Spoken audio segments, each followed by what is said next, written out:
I just met this brother a few weeks ago, and I have been very, very impressed with his level of commitment, his compassion for not just Mumia, but just for people in general. He is really what a physician is supposed to be. And he's made every effort to have contact with Mumia, and to the extent that he hasn't been able to have contact, he's had the proper forms filled out for him to be able to have contact. He has visited the hospital, the prison directly in an attempt to see Mumia, and he has been an organizer in something called the Medical Professionals for Mumia. And so far, we have some physicians in that group, we have some social workers in that group, and hope that by organizing so-called professionals, and I'm a professional, but I still say so-called professionals, but organizing the so-called professionals, that it'll be just another type of a statement with some more power and some more credibility for the public and for our people to make them do what has to be done to have Mumia free. What Ricardo Alvarez said that caught my attention the very first time was, freedom is the only treatment. And I mean, I can't think of anything more concise talking about our political prisoners. To understand, the purpose of today's forum is to lay the constitutional basis for saying that all of our political prisoners have been cruelly, unjustly, unconstitutionally treated. But the remedy will come when our people collectively get an understanding of that and are able to mount the pressure to force the powers that be to honor the United States Constitution. Otto, unmute yourself and you can begin your presentation. So first, I want to begin by expressing gratitude. We are taught that when we enter a space, that space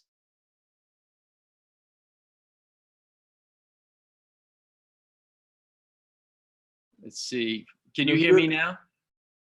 Okay. So first, I want to begin by expressing gratitude, and we are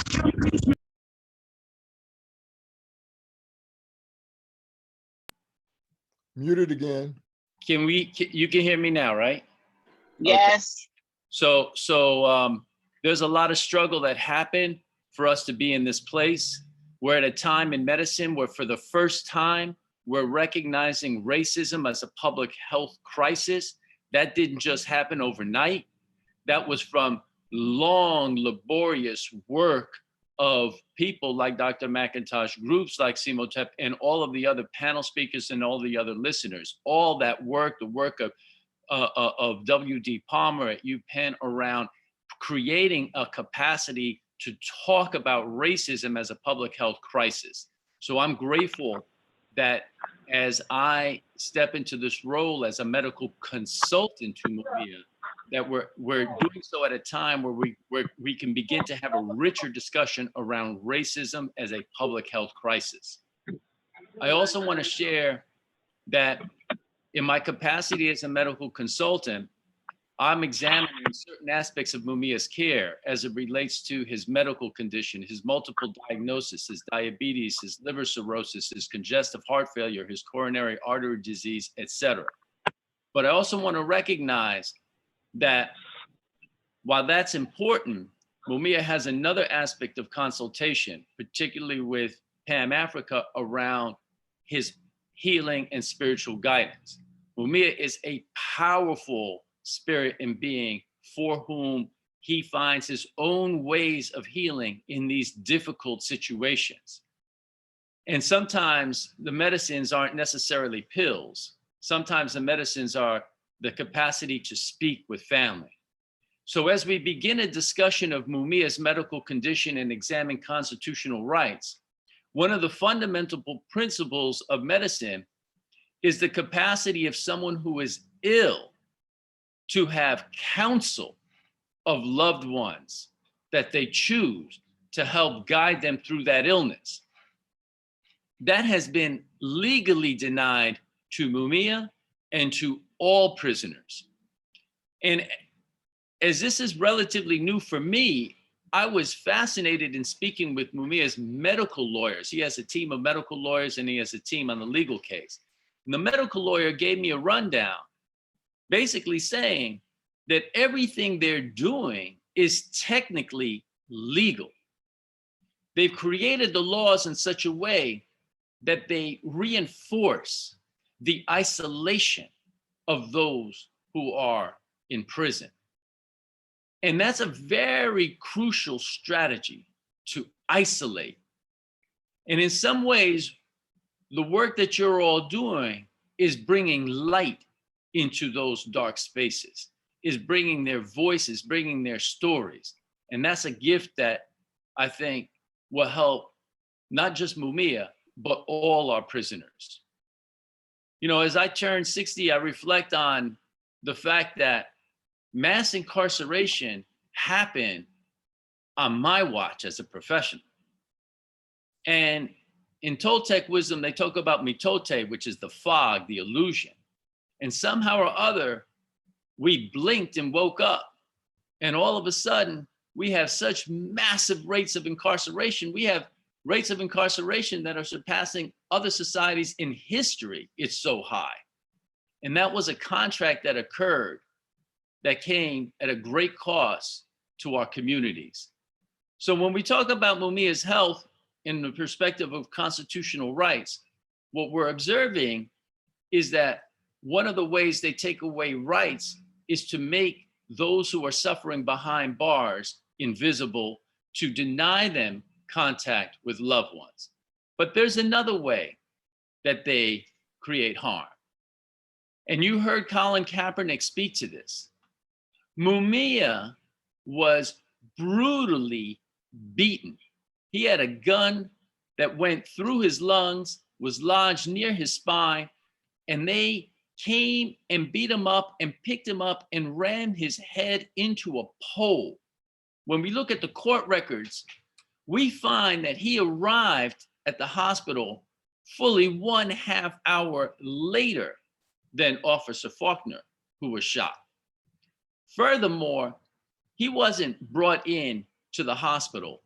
He was dropped at the bay of the entrance of the hospital.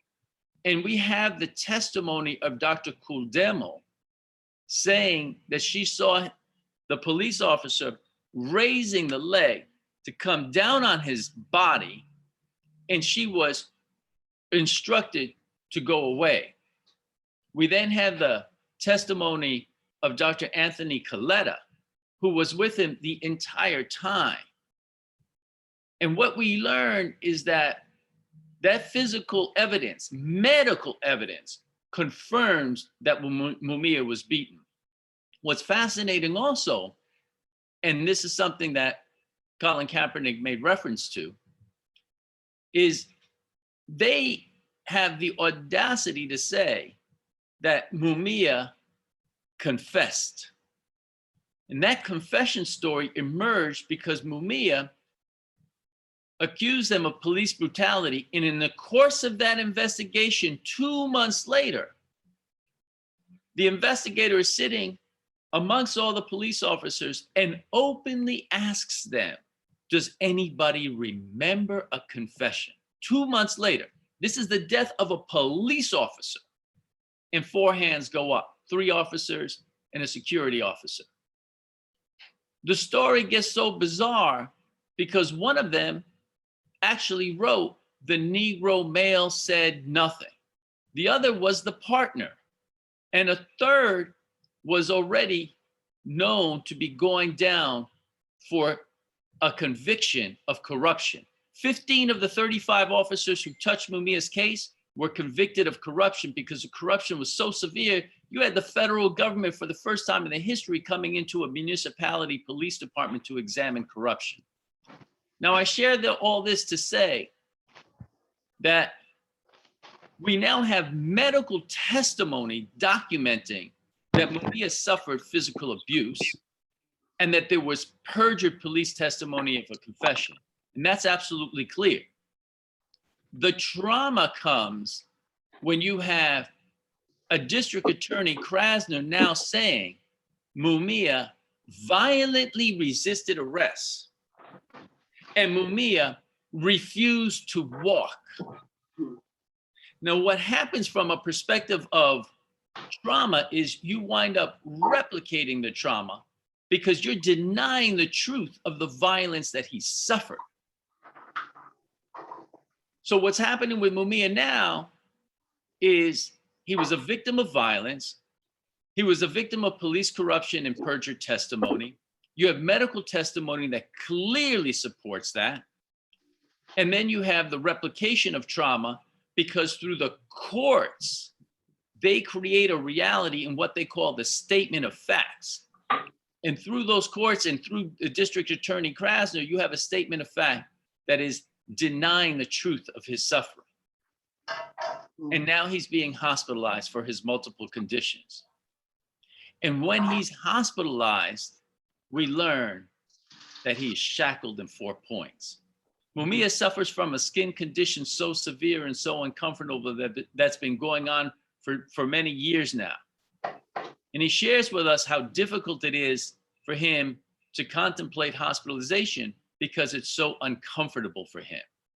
When he was hospitalized for congestive heart failure, they pulled off about 25 pounds of fluid from him. You have to imagine what it's like to be shackled in 4 points. I just want to share with you last night, I had a long day. I felt a little uncomfortable at night trying to go to sleep. I had a bottle of water next to me and I tossed and turned.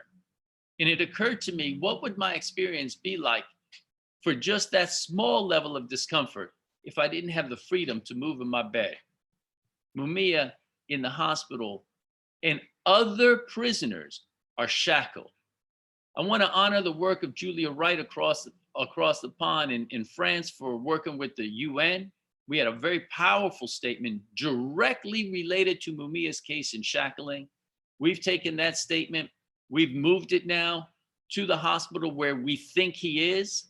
We've also written a statement letting the medical team know, the executive director, the chief medical officer, the chief of cardiology, and the nursing director, letting them know that this chart will be reviewed. We are going to bring it to the attention of a medical ethicist and other team members. And that is our desire that they take a stand on shackling. We told them, you make your decision. And we understand what the law is. We're not asking you to disobey the law. We're asking you to do, as a medical team, an independent evaluation of shackling. You're entitled and expected to consider safety.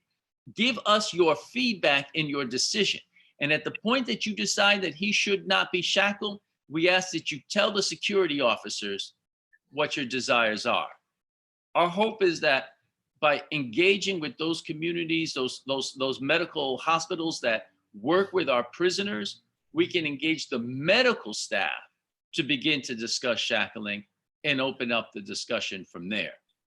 As it relates to the Constitution, one of the great dangers is that the Constitution is held in suspension for people who are in prison, and they invoke security constantly as a way of justifying what is really torturous conditions. I want to pause there because we have a brilliant panel, and I'm very grateful for this opportunity to share a little bit about Mumia's health as it relates to this important topic. Thank you so much.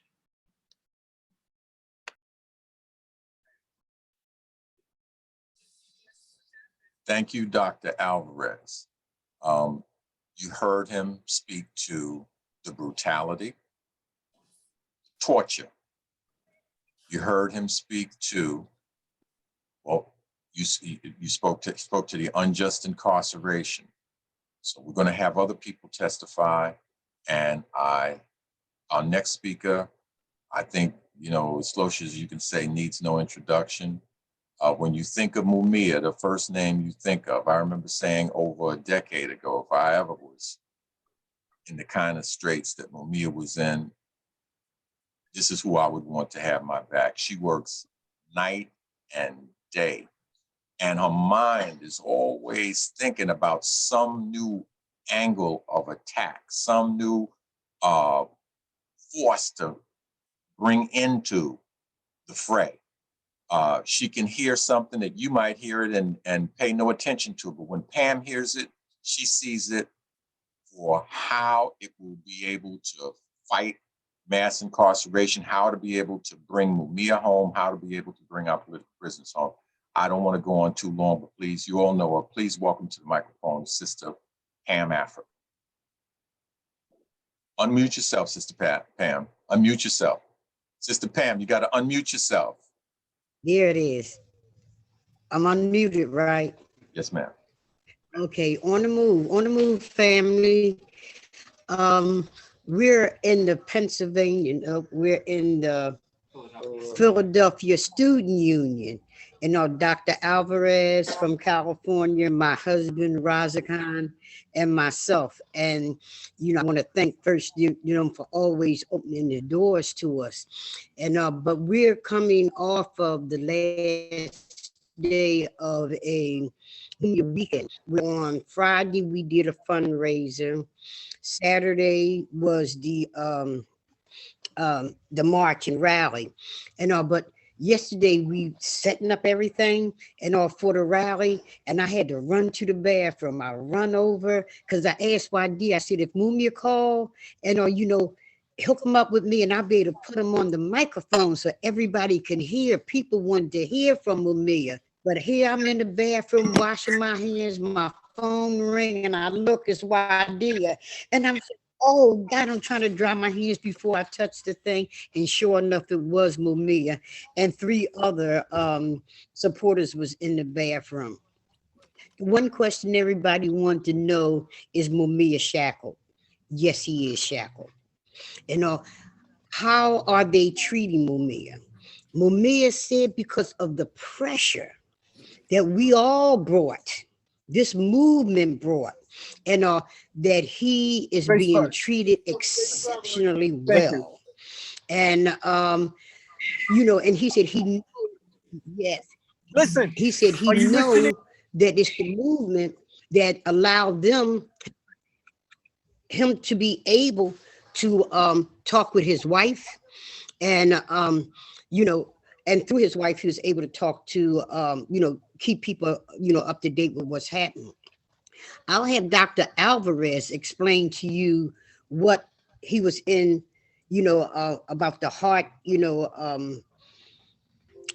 problems that he was having and what that means. I can, but I'll have it sloppily, and also, he'll explain that. But what he said happened to him, that he was in the yard walking with another elder, and the elder walks very, very slow. And he said that's why he wanted to walk with him. Next thing he know, the elder is way in front of him. So he's, hollers up to him, yo, and you walking too fast. And he said, you just about running. The elder said, I'm not running, that's for sure. So the elder comes back and he looks at Mumia. He said, I've had 15 heart attacks in my life. He said,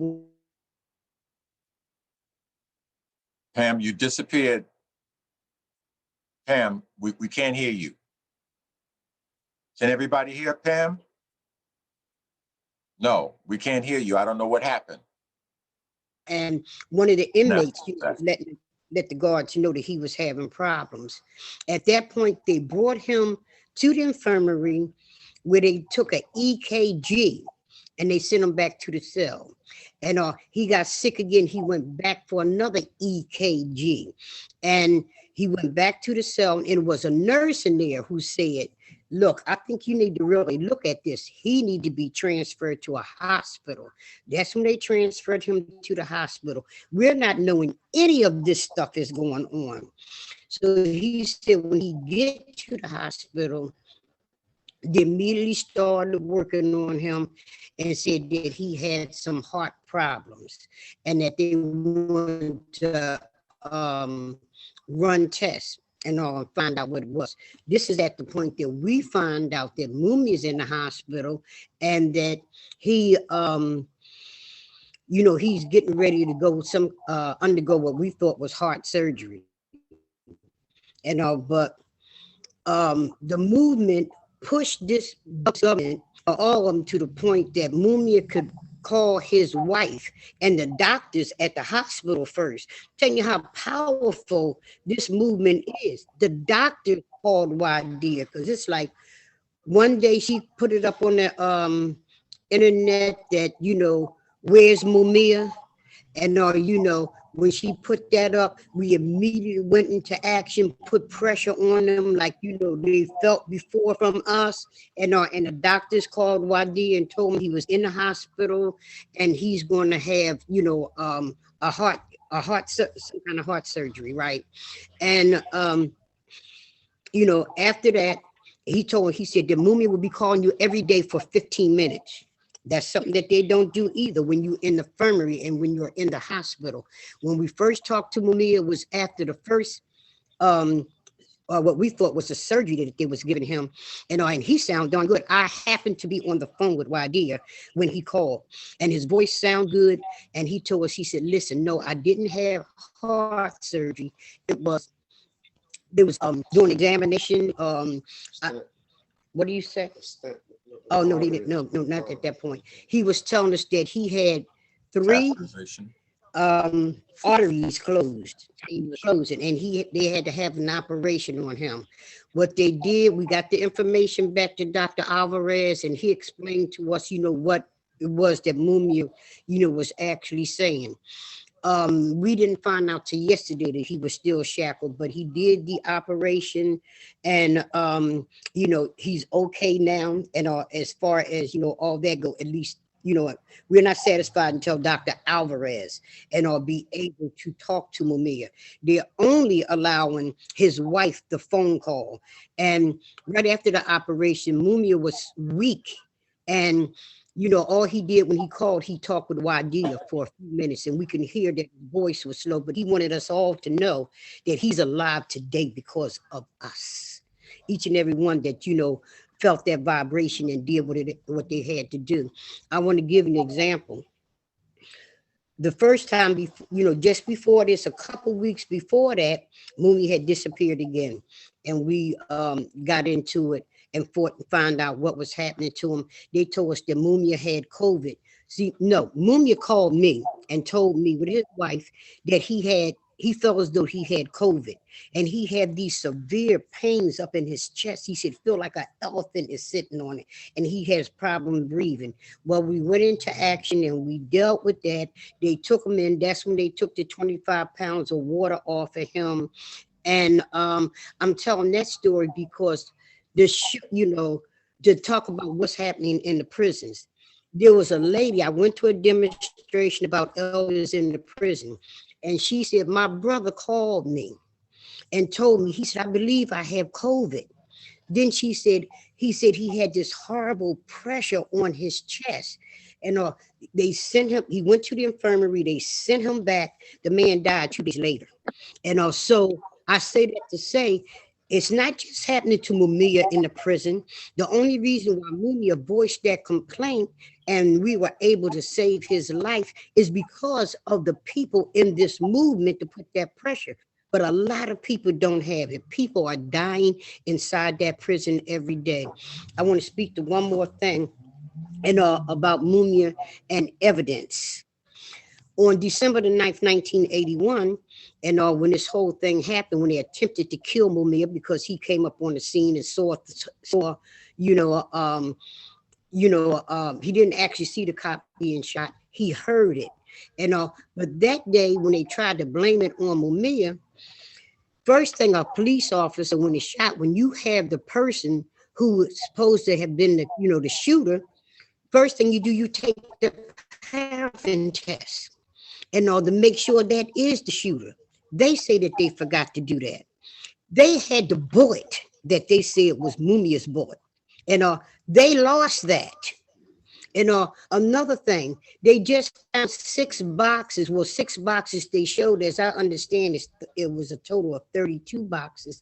The lawyers went through the boxes, and it's not so much of what they found. One thing that they found that was really good, one of the a cab driver who testified against Mumia, and he had a note in there where he was asking the district attorney to to give him, I want my money.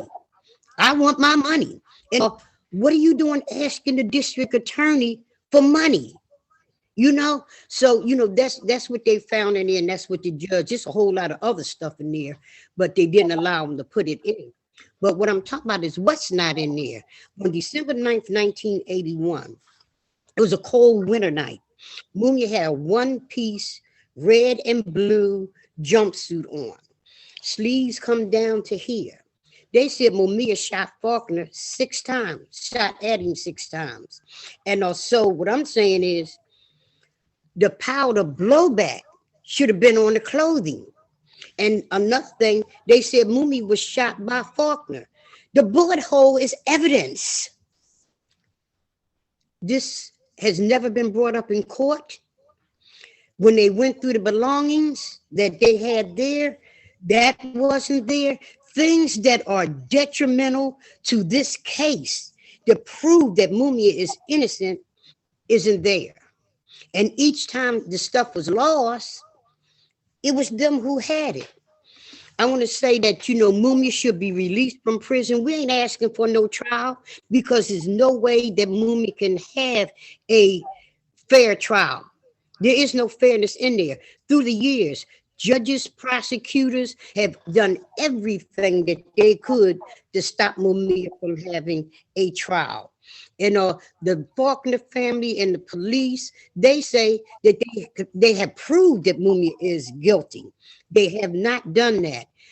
And we have been trying to get appeals, because my thing is, if they can prove that Mumia is guilty, then why are you saying if Mumia got another trial, Mumia be released? Why is it that you're fighting like all? It's not like they come to CMOTAP to have a hearing on Mumia.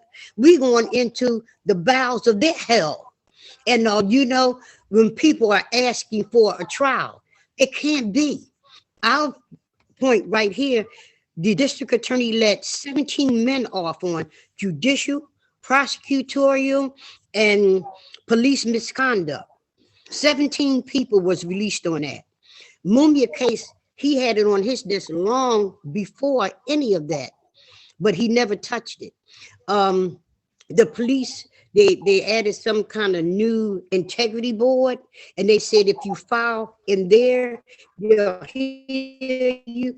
We filed that. We recorded, giving this man the evidence, telling people what it is, putting it in his hands, and we all over the internet. What we're asking people to do is join in the call with us, because the only way to keep Mumia alive is to release him. I think about Brother Taylor laying on the ground with that monster knee on his neck, pushing and pushing in the gas air, and and calling on everything he can call on. This is what Mumia is doing right now. And through us, he's calling on everybody. We saved Mumia's life 3 times, and Mumia said if it wasn't for us, because when they took him to the infirmary in the prison, each time they sent him back. And if it wasn't for the ancestors, for the spirits, for the determination of people, if it wasn't for John Africa keeping us to keep this movement going, he will be dead. I feel like the boy with his finger in the dike and saying, come on. I feel like Jesus Christ calling, the story that they tell of Jesus Christ going up that mountain with that cross on his back, and And also, I look at this, in the biblical, part of it, of how they have things written, when people should have been calling for Mumia, helping Mumia, they took to the aid of Pontius Pilate and allowed this stuff, the government, to do what they're doing. And this is what's happening right now. 2 cases, we had a black DA. He was a monster from the beginning, and we told him, anytime you run on the platform, that if you be elected, he's telling the FOP, it was all in the paper, I assure you that I will do the work to have Mumia executed. I will follow that up and I will do it. He was voted in because he was our first black DA. He was the first black DA. And they upheld him. The more we howled and screamed, black folks were saying, oh no, this is the first DA. Give him a chance. The next DA come along is a white liberal who was the one who let the 17 people out.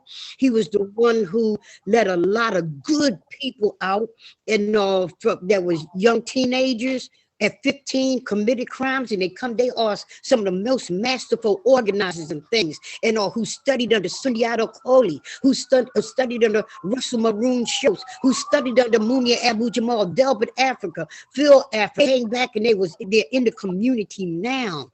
And so I thank him for that. But come on.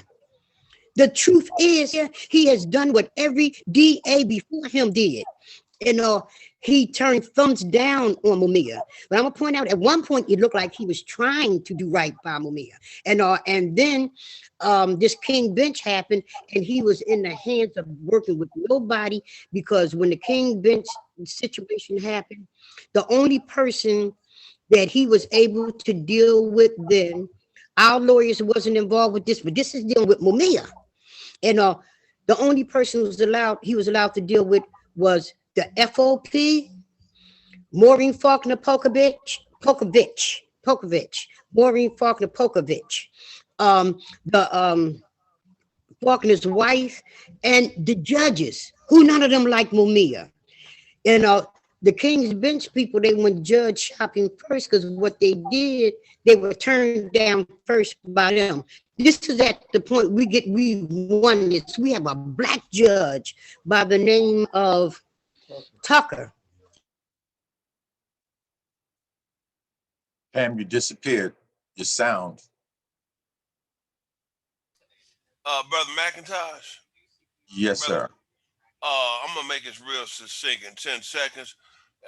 She was talking about Larry Krasner, but Wait. I'm not looking for more test. I thought you were going to do something to help us with this technical thing. Sister Pam, we can't hear you right now.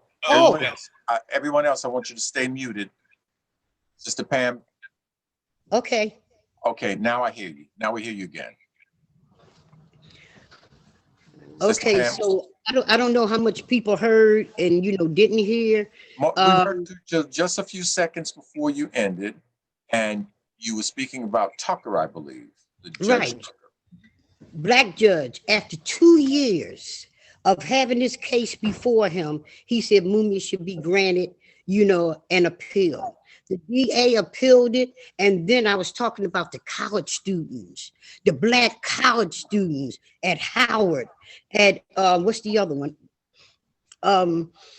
Howard, Yale, at Scranton, at Morgan, who got together because they had been involved in this case, and got with Dr. Johanna Fernandez, and they went to the head of the Yale Lawyering Conference, and what they did, because they was going Krasner, the DA, was going to be the keynote speaker, and they disinvited him, made Mumia the keynote speaker, and this is something that went around the world, this lawyering conference. Right after that, Krasner backed up off it, and he was going to go with Mumia for the appeal. That's when the King's Bench thing happened. This is why I'm saying Mumia can't get a fair trial. They stopped the trial for 6 months. Mumia's getting sicker and sicker. All these things that we told you about his health was happening during this time. They first place they went, Sister the Pam, judge just turned it down. Told me this is Sister Pam, ridiculous. Sister Pam, I hate to interrupt you. I know you've got several decades worth of stuff to tell us about Mumia. I think you've done your job with respect to this, but we're going to have to have you just bring it to an end. Take another minute to tie it up, okay? And then we'll have time in the question and answer period, but we got to move. We have some other speakers. Oh, I'm doing that because some people are coming in.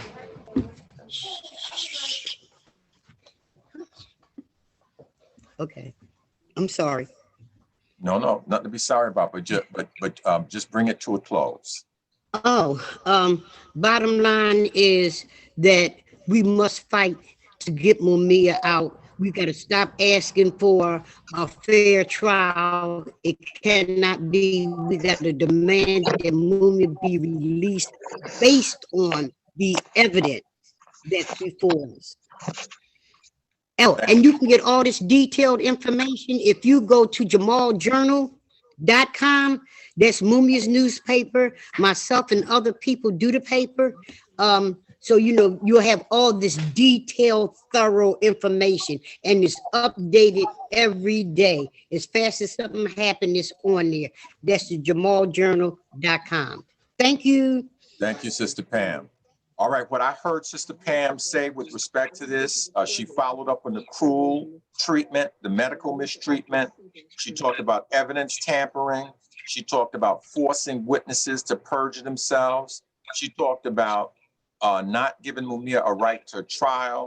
She talked about hiding exculpatory evidence, such as no paraffin test, not examining the clothes for powder burns. She talked about kicking, as did Dr. Alvarez spoke about the torture, the kicking in the emergency room. So I think we're building our case. All right, I just want to let you know how things are going to go right now. We're going to hear from, first I want to thank all of the members of the medical professionals for Mumia who came. We have Dr. Quadro Gorman. We have Dr. Barbara Justice. We have,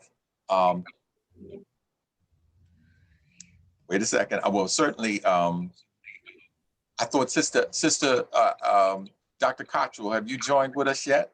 I've been sending you emails. But I see you here today. We're going to take that as you're going to sign a petition for us. I already did. Okay, thank you, Sister Cottrell, Dr. Cottrell. And I want to thank the legal respondents who are here. We have Brother Michael Warren. We have Brother Razakhan Wali. And Brother Razakhan Wali has something I know in particular to speak about related to Sister Pam's talking about his right to a trial. You know, so we'll save that and let Brother Razakhan do that. If I left anybody out, I apologize. Oh, I saw Dr. Nzinga Hooker is here. She's a young attorney. There's nobody I could see her learning more from than Brother Michael Warren, Attorney Michael Warren. So I'm glad that she's here, and I know she's going to bring us some new stuff that she's learned as the young people bring us. They bring us all the new stuff. I see Sister Sophia Bandelli. We know her as a great activist on behalf of political prisoners. So what we're going to do now is I'm just going to very quickly go through some slides to try to make my case for our political prisoners collectively. And so I'm going to go right here. Let's just see. I'm going to share the screen again very quickly. I think this is right. Okay, so let's just go back to the beginning. Oh.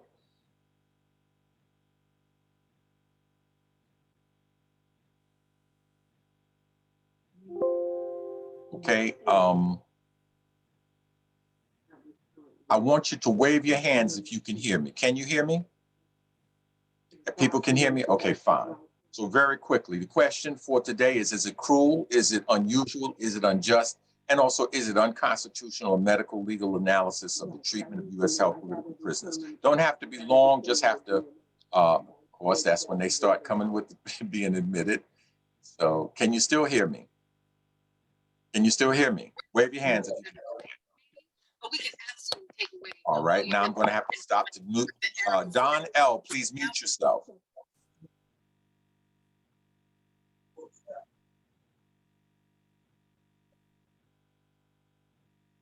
All right, so one of the places where we might fall weak in our case is the issue of unusual. I don't know what that means in the legal sense, but it's not unusual.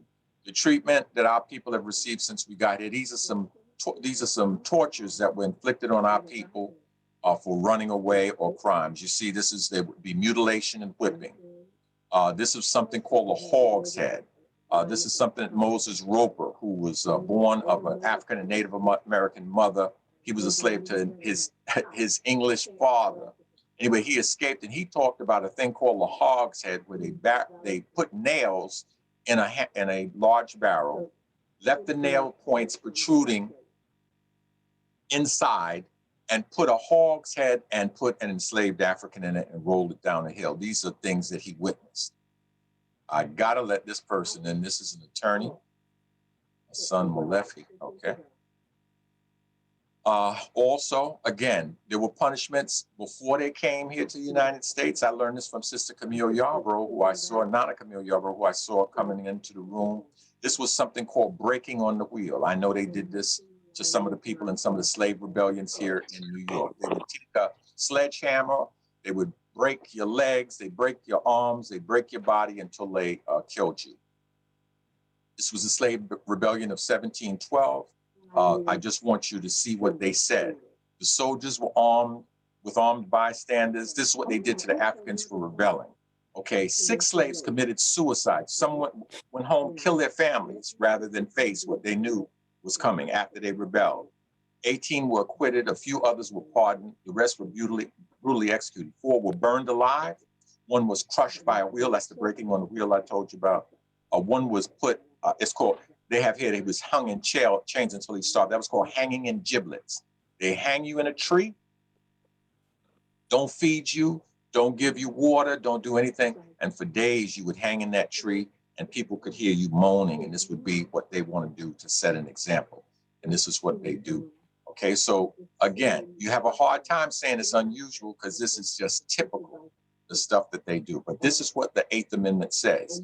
Excessive bail shall not be required, nor excessive fines imposed, nor cruel and unusual punishments inflicted. This is something I got about a white political prisoner that I learned from Brother Sekou in a forum that I heard him in a few weeks ago. He mentioned his name, Bill Dunn. So I looked, he had done some writings and he showed you statements by other bodies, Human Rights Watch, other people, Howard Association report on United States Penitentiary, Marion. These are some of the things they've said about it. They talk about the specific units that have developed to house political prisoners. I'm not going to stay on all of the things on the slide. I want to go through very quickly, but I want you to know that many people have already spoken about the fact that the prisons in general, and certainly the treatment of political prisoners specifically, is cruel and unusual. We heard from Colin Kaepernick before, but I'm going to save him for a little bit later. We heard it, but we will hit a whole statement before it's over, but I want to get to our respondents. When I was invited to speak on behalf of... Okay, now, some of the issues that we want to raise are the torture. We want to raise the inordinate sentences. And when I say inordinate sentences, I mean inordinate according to the crime, and I mean inordinate with respect to the usual sentences given to people. I want you to understand that the average murderer spends a total of 16 years in prison in the United States. That's the average. So when people commit murder, they spend 16 years. Here are other people that if you don't think murder, you think that this is a special murder you're charging our political prisoners with, or a special thing that you're charging political prisoners with. Some of them not even charged with having weapons. The Move 9, the women in the group were not even charged with even having a weapon, and they were kept for 42 years in prison. Here's a man by the name of Trantino. Trantino This is from the Philadelphia Inquirer, because I don't want you to know I have impeccable sources here. This is a Philadelphia Inquirer. I believe it's a peer-reviewed journal, isn't it? Or is that the daily newspaper in Philadelphia? I think it's I'm mixed up. It's the daily newspaper in Philadelphia. I thought it was a peer-reviewed journal. Nevertheless, they had the story of Trantino. What Trantino did was he lured some officers into his into a lounge. He forced them to undress.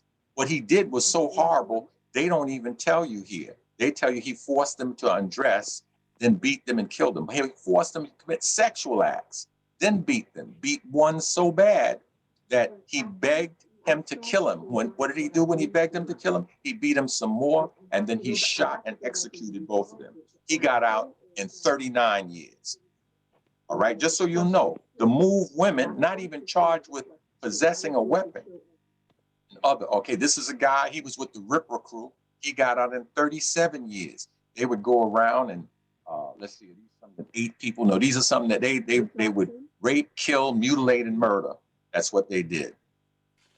Obviously, you want to talk about inordinate sentences? These are all people that these are all people that committed murder and didn't serve a day. The one on the right, he served less than 2 years. He served less time than Michael Vick served for killing a dog. Now, again, sometimes when you go with these things individually, you don't get to see what the picture looks like. You want to know, are they being medically mistreated? You heard Pam saying that somebody missed the diagnosis when the patient complained of feeling like an elephant was sitting on their chest. I'm a psychiatrist and I know what that is. And that's bad because they say the internist, they talk about the different specialties of medicine. They say the internist knows everything and does nothing. They say the surgeon does everything and knows nothing. They say the pathologist knows everything, does everything, but just a little bit too late to help the patient. They say the psychiatrist knows nothing and does nothing. Hey, I know nothing and do nothing, and I know what it means when you have an elephant sitting on your chest, what the diagnosis is, okay? So now we have Dr. Mutulu Shakur, medically neglected, mistreated. He has bone marrow cancer. We have Jamil Abdullah Alamin, medically mistreated, has bone marrow cancer. Both of them were in the same federal supermax. Bone marrow cancer only affects 0.8 of 1%, 0.8% of the people lifetime. We have 2 of our political prisoners, 2 of our most well-known political prisoners, getting the same illness after being housed at the Florence Supermax. I had a video I wanted to show you, which is the former warden of the Supermax telling you, bragging on how when you come in, you can't see the, can you still hear me? Can you still hear me? Wave your hand if you can hear me. Yes, okay, good. Because somebody came in. When somebody comes in the room, it makes it go away. He was bragging on how they can't see the light, how even with good behavior, they're locked in their cages for 23 hours a day. They get out to just for 1 hour. And when that 1 hour, they're in a cage situation, and that their furniture and everything is made out of stone. And he ends it with a grisly statement. When he ends, he says, in my opinion, incarceration at Florence Supermax is far worse than death. So at one point, the Supreme Court had ruled that the death penalty was cruel and unusual punishment. So follow me on my logic trail. If the death penalty is thought by many to be cruel and unusual punishment, what does it mean if somebody says that incarceration at their prison is worse than death? They're saying that it's worse than cruel and unusual punishment. The other thing we see that's common with each of the prisoners is the excessive level of security for their level of dangerousness. I don't believe that either Jamil Abdullah Alamin or Mutulu Shakur were convicted of federal crimes. They committed state crimes, and they were put in the federal prison for what they say was security needs.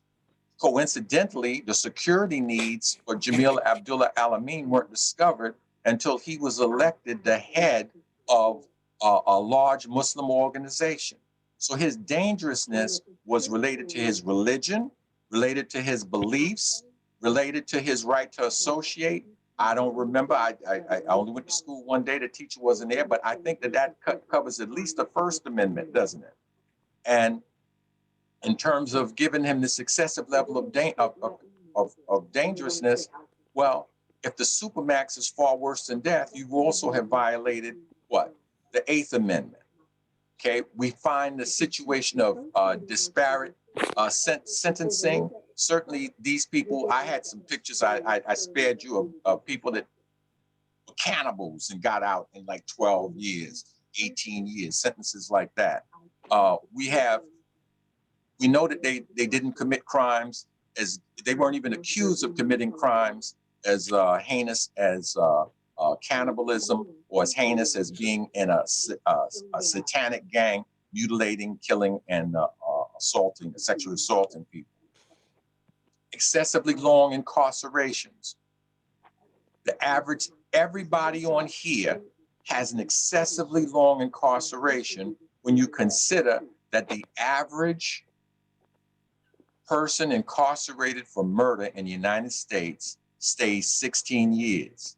Dr. Mutulu Shakur is 71 years old. He's been in 35 years. Jamil Abdullah Al-Amin has been in for 21 years. Russell Maroon Schultz, disproportionate sentencing, medical neglect and mistreatment. He has stage 4 colorectal cancer. He's status post-COVID. Why are you afraid? The man is 77 years old. Why shouldn't he be paroled like you parole other prisoners, like you only keep other prisoners for 16 years? Jalil Muntakim, he's out, but he was in for 49 years. All kinds of medical problems. Now let me just, rather than go through one, I could go through 30 or 40 people that I have here. You'll find the same thing. I ask you to look at the right-hand column. Everybody's sick. Everybody's sick with largely preventable diseases. Okay, I move to the next page, I think. Let's see that do it. Okay, here's the next page. Can you hear me still? All right. You're not supposed to be getting the amount of cancer that you see. You're not supposed to get that's totally out of proportion to the United States population. What did they until about 2007 or so, I believe it was, when the federal prisons outlawed smoking. The stress is so high, so prisoners had to smoke just to survive. It was also a form of currency, so tobacco and smoking was one of the things. The diets in prisons have never been cited to be health food or anything like that. The lack of exercise, when you keep somebody in a cage for 23 hours a day and they can't get sunlight, they can't even see the sun, all kinds of diseases are going to affect you. That diet is going to cause your coronary artery disease. Your smoking is going to cause your coronary artery disease. Your inability to exercise. Again, as I said before, if you look at the people, the move people, the quicker they got out, the less diseases and stuff they seem to have. Okay? Look at how many, when you got 9 people go in there, how are you going to get cancer? Chuck Africa, Delbert Africa, Merle Africa, Phil Africa. Some of the names are not on here because they died earlier. All right? And we don't even know what kind of cancer. I'd be very suspicious if it's bone marrow cancer. Here's the case of Fred Muhammad Burton, withholding of exculpatory evidence. You see this over and over. You see it with Leonard Peltier. You see it with Fred Muhammad Burton. You see it with Daruba bin Wahad, who was released. So, but this thing of where they forced the witnesses to purge themselves. When they were able to get the documents, they found that this woman, Marie Williams, I believe this is the right one, Marie Williams, that she wrote 3 different letters. Each one was different. Each one, and you find this with in many of the cases, as the prosecution puts pressure on these so-called witnesses, their statements change day by day until they finally have the statement that the prosecutor needs to make a false case and incarcerate people. We have that the women in the Move 9, well, the police talked about taking them to the river and raping them and throwing their bodies in there. See, that's psychological torture, all right? So if we would talk about all the political prisoners as a whole, I said I wouldn't be long, so I'm gonna pretty much leave it. The Amnesty International and many other groups have said that the prolonged solitary confinement is torture. These, Mumia told you in his writings what just doing that solitary was like. I believe he was in solitary for maybe 30 years. This is Hanif Shabazz Bey. He was a Virgin Island nationalist, okay? They wanted independence for them. He was hung by his feet, beaten, hung by their necks, given electric shocks with cattle prods. All of this, by the way, the Virgin Islands is, according to the United States, this is a part of their country, so they should be entitled to constitutional rights, I believe. This young woman, for the doctors who feel like we're professionals, I'll tell you how professional we are. You look at this woman, Dr. Afia Siddiqui. She's a neuroscientist. She went to visit her family in Pakistan. The United States did what you call rendition, because they don't like to do the torture openly here in the United States. They will send people to another place where it is permitted. She was on an army base where she was raped, tortured, kept incommunicado for 5 years. Nobody knew where she was. When she was released, they say that she, on an army base, went and tried to attack soldiers with some small arms weapons. You know, that's not what she says. That's not. To tell you how bad and unjust it was, the former U.S. Attorney General Ramsey Clark, he described the case of Dr. Afia Siddiqui as the worst case of individual injustice I've ever witnessed.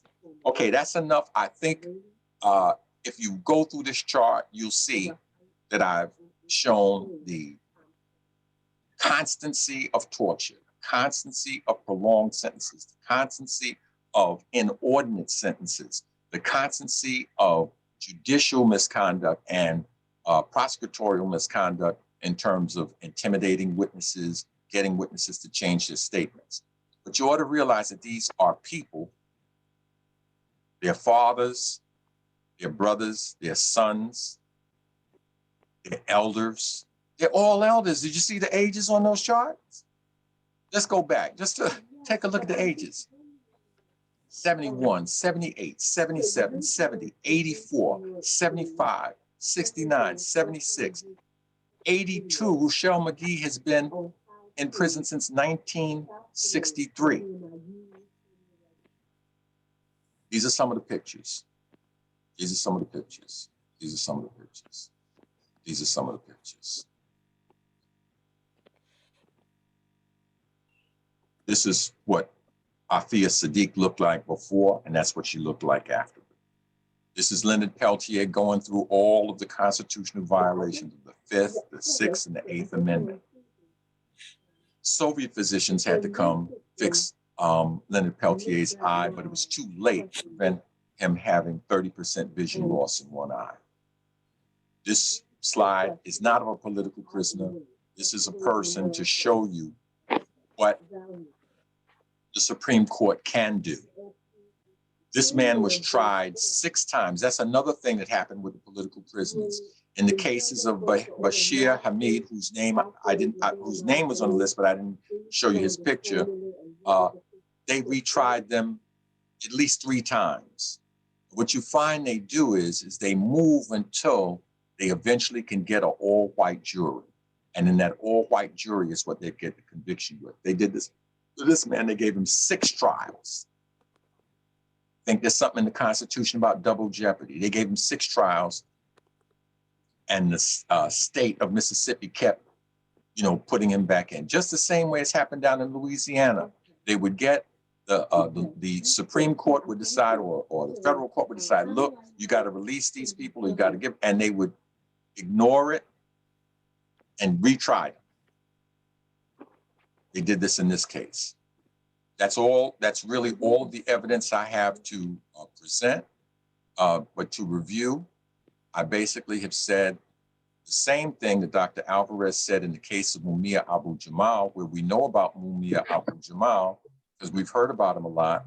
But I think that you should have a different opinion when you see the whole spread. You see that it's all of them that have had this physical abuse, all of them that have had this medical abuse, all of them have had these long, crazy sentences, all of them that have had these sentences that are disproportionate to the crime that they've been charged with.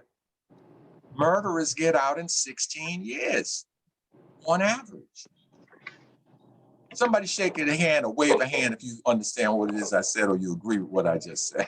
Okay, I'm feeling a little nervous here, like maybe I didn't make my case, but we're going to hear from our respondents and we'll find out whether Dr. Alvarez, myself, and Pam Africa have made our case. I want to thank all of you who've attended.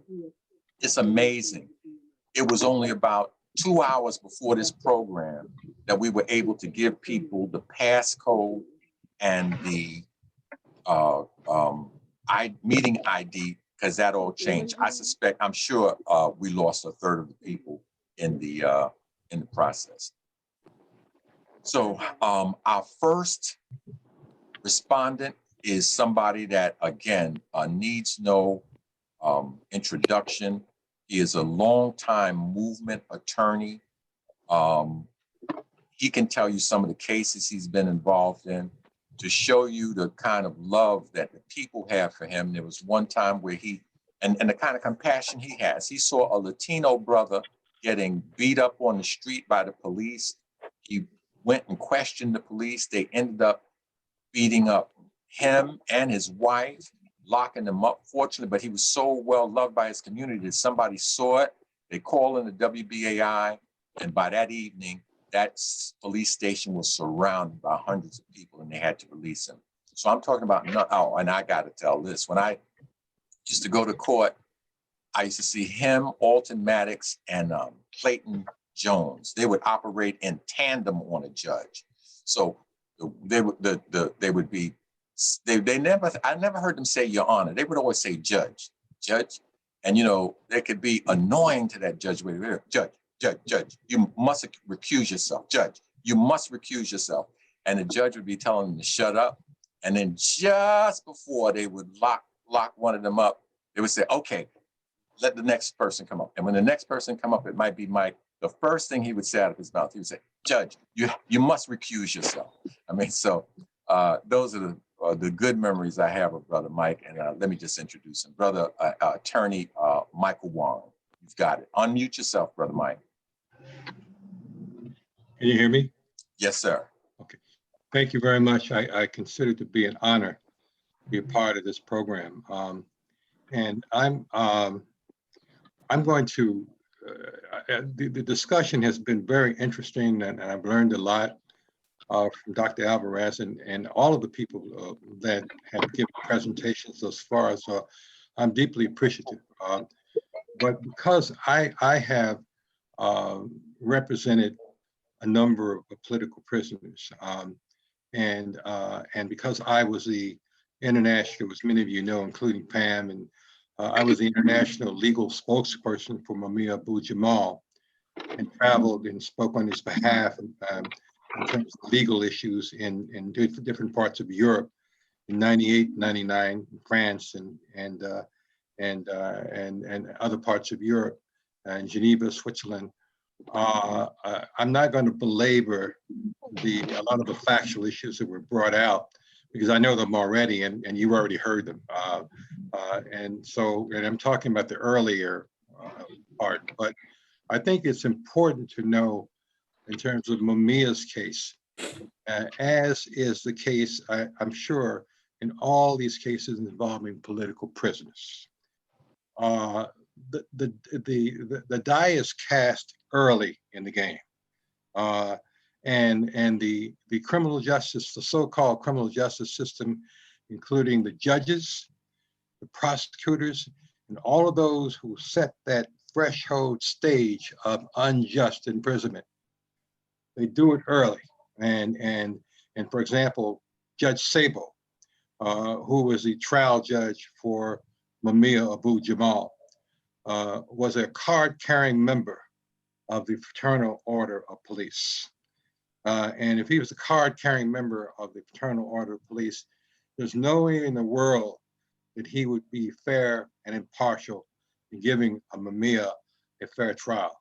In fact, one of the court employees, and I'm sure Pam recalls, had indicated she heard him say at some point during the early stages that I'm going to do my best to fry this nigga.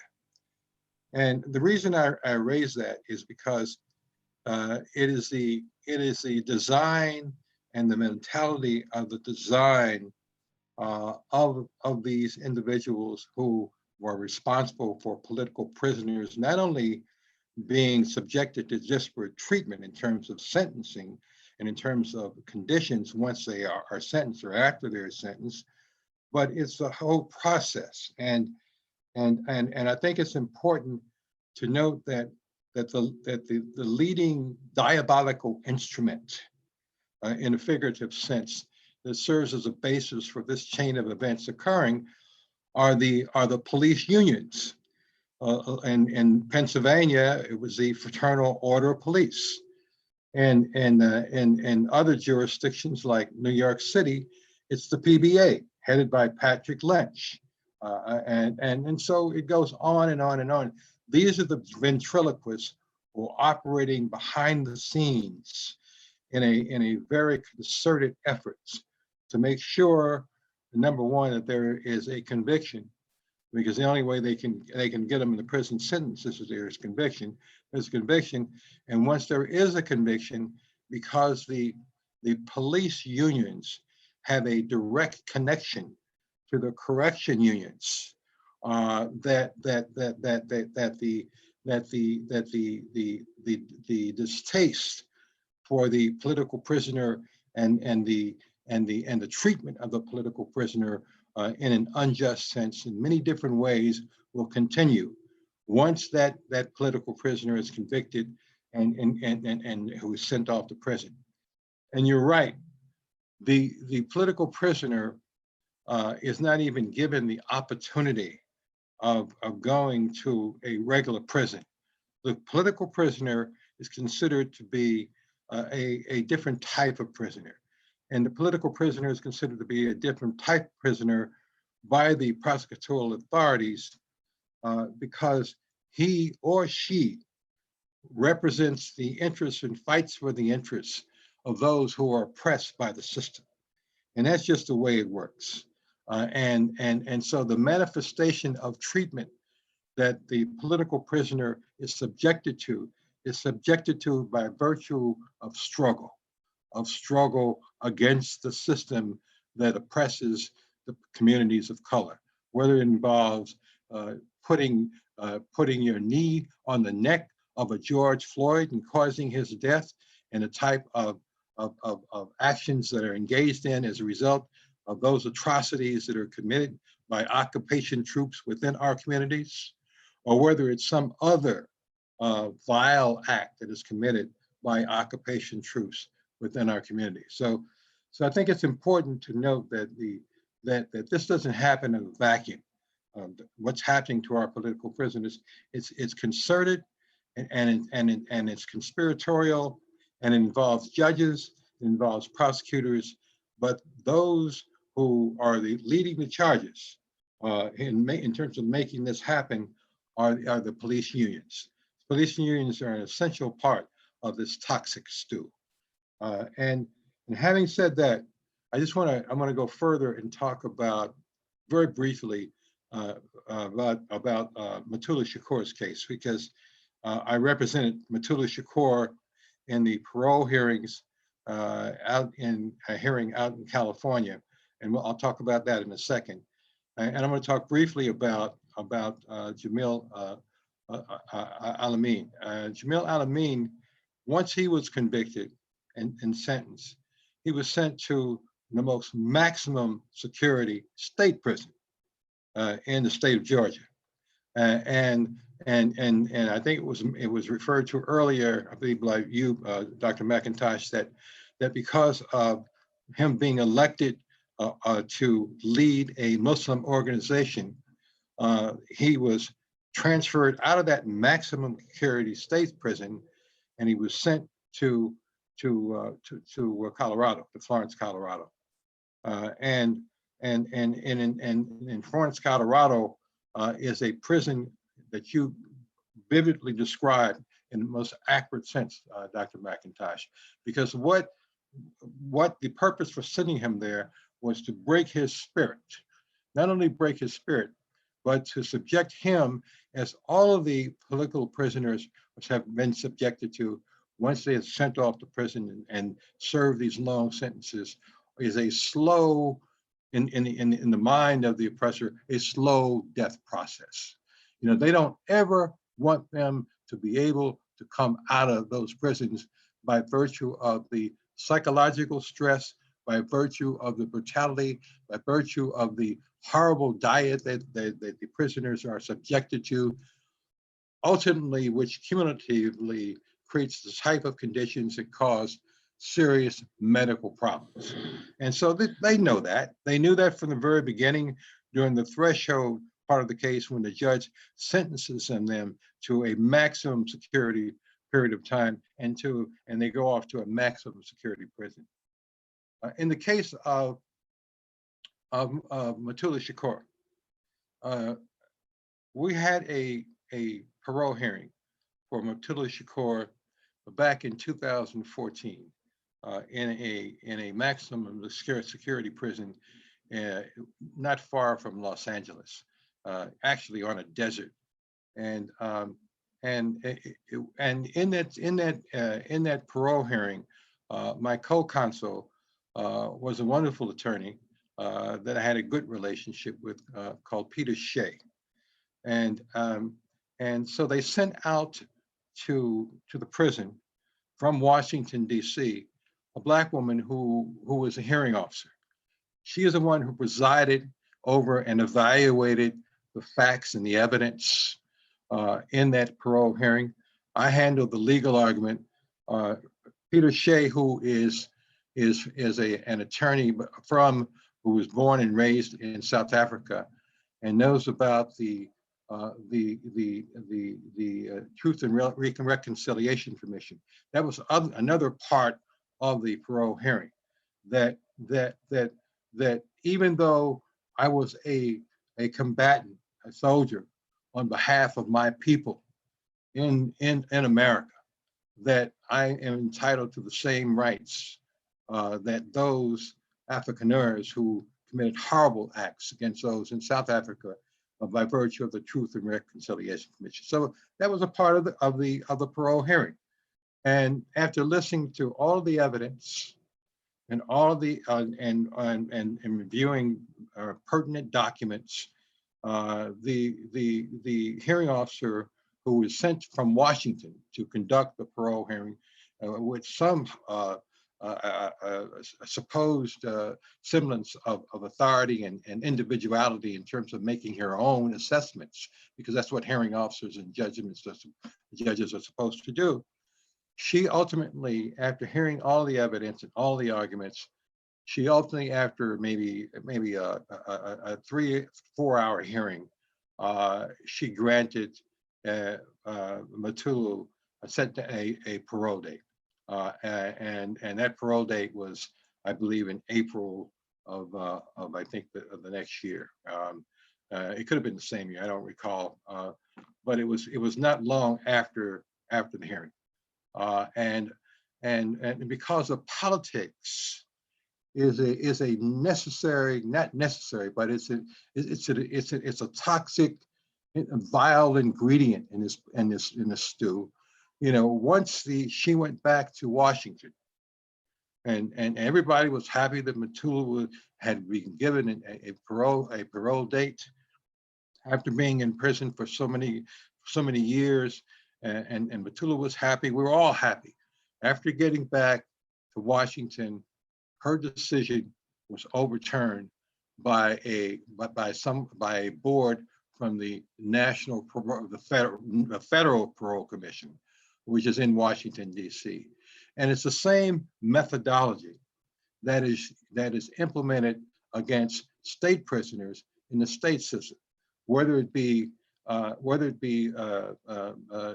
Mutakim, or whether it be whoever. During Bashir Hamid, Newell Washington, all political prisoners who died after being in New York state prisons for a long period of time in disparate sentencing, and ultimately died as a result of the neglect, as a result of the horrible, stressful conditions that created medical conditions that both of them ultimately died from. And I think in the case of both of them, they died from colon cancer. And these were two brothers that I had developed somewhat of a closeness with. I was very close to Bashir, and so I went to the janazah of both of them, and it works on your insides, because the lawyer that represents the political prisoner, it doesn't separate him or herself from the political prisoner. The lawyer who represents a political prisoner takes on the in a compassionate way and in an intense way the animosities and the stress that the political prisoner receives himself or herself. So it's important. Again, I emphasize this, and I just keep emphasizing it. It is the police union, and that is a very integral part of the process in terms of why these long sentences occur, how they occur, et cetera, et cetera. And interesting enough, if a police officer murders one of our people, as you know, or commits any act of brutality against one of our people in our oppressed communities, the person who is the victim, the person of color who is a victim, is criminalized by the PBA or by the local police unions openly, in an attempt to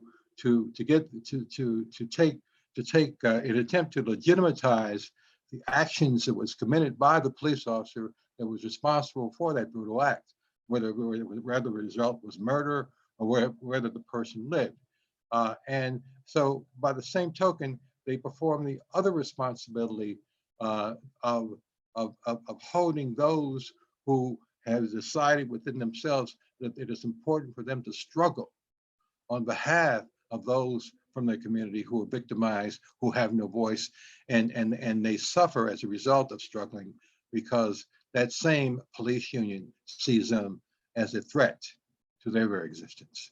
So I just wanted to put that out there, and see if there's anything else I want to mention. Oh, I do want to say in terms of Matulu, and I find this quite offensive. He had another parole hearing that I was not a part of because I had some health issues and I could not be a part of the other parole hearing that followed the one that I just talked about. But a very talented sister by the name of Terry Thompson, who's a lawyer out of the Atlanta area, and again Peter Shea, who paired with her in that hearing as well. They represented, and Terry has represented Matulu in other parole hearings as well, but they represented Matulu in that parole hearing. And what happened in that parole hearing is appalling, because Matulu was not granted parole, and the reason he was not granted parole is because the hearing officer stated that he was considered to be dangerous because he used the phrase stiff resistance, and part of his presentations were that were surveilled by the police. and that was a part of the police record as well as the federal prosecutorial record, since he was prosecuted in federal court.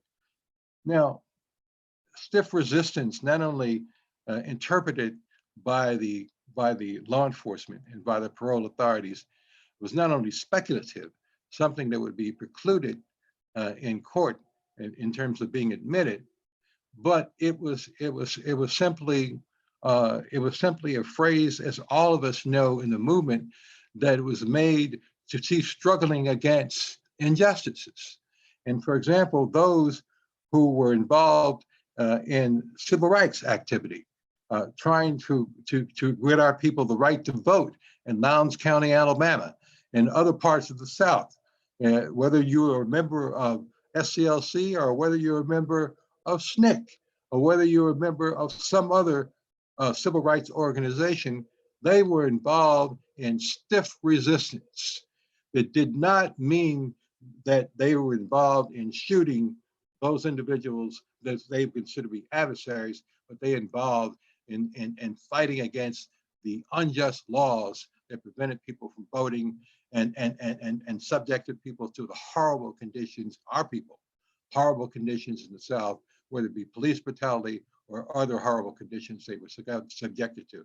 So those people who crossed the Edmund Pettus Bridge, for example, John Lewis and James Foreman and all the folks who were involved in the civil rights movement, part of SNCC and other organizations, they were involved in stiff resistance. And they were the ones who were beaten down like criminals. They were the ones who were shot at like criminals by law enforcement. And so that phrase and that phrase alone was used by the parole authorities in the second hearing of Mutulu Shakur that Terry Thompson and Peter Shea handled, that ultimately resulted in him not being granted parole. So I would say, in the most unequivocal sense, you cannot clearly what all of the political prisoners have been subjected to once they go off to prison is a clear violation of Eighth Amendment prohibitions against cruel and inhuman treatment. Clearly. But the question becomes, what is the remedy? You know, is a remedy seeking sole resort or material resort to the very legal systems that put them there in the first place, or is it creating a system, a massive system of massive support for the political prisoner, so that the political prisoner has a type of compassion from those who recognize that justice should occur, and therefore recognize the further necessity of creating a mass movement. And I think that a mass movement should be the alternative, and that's my position. So thank you very much.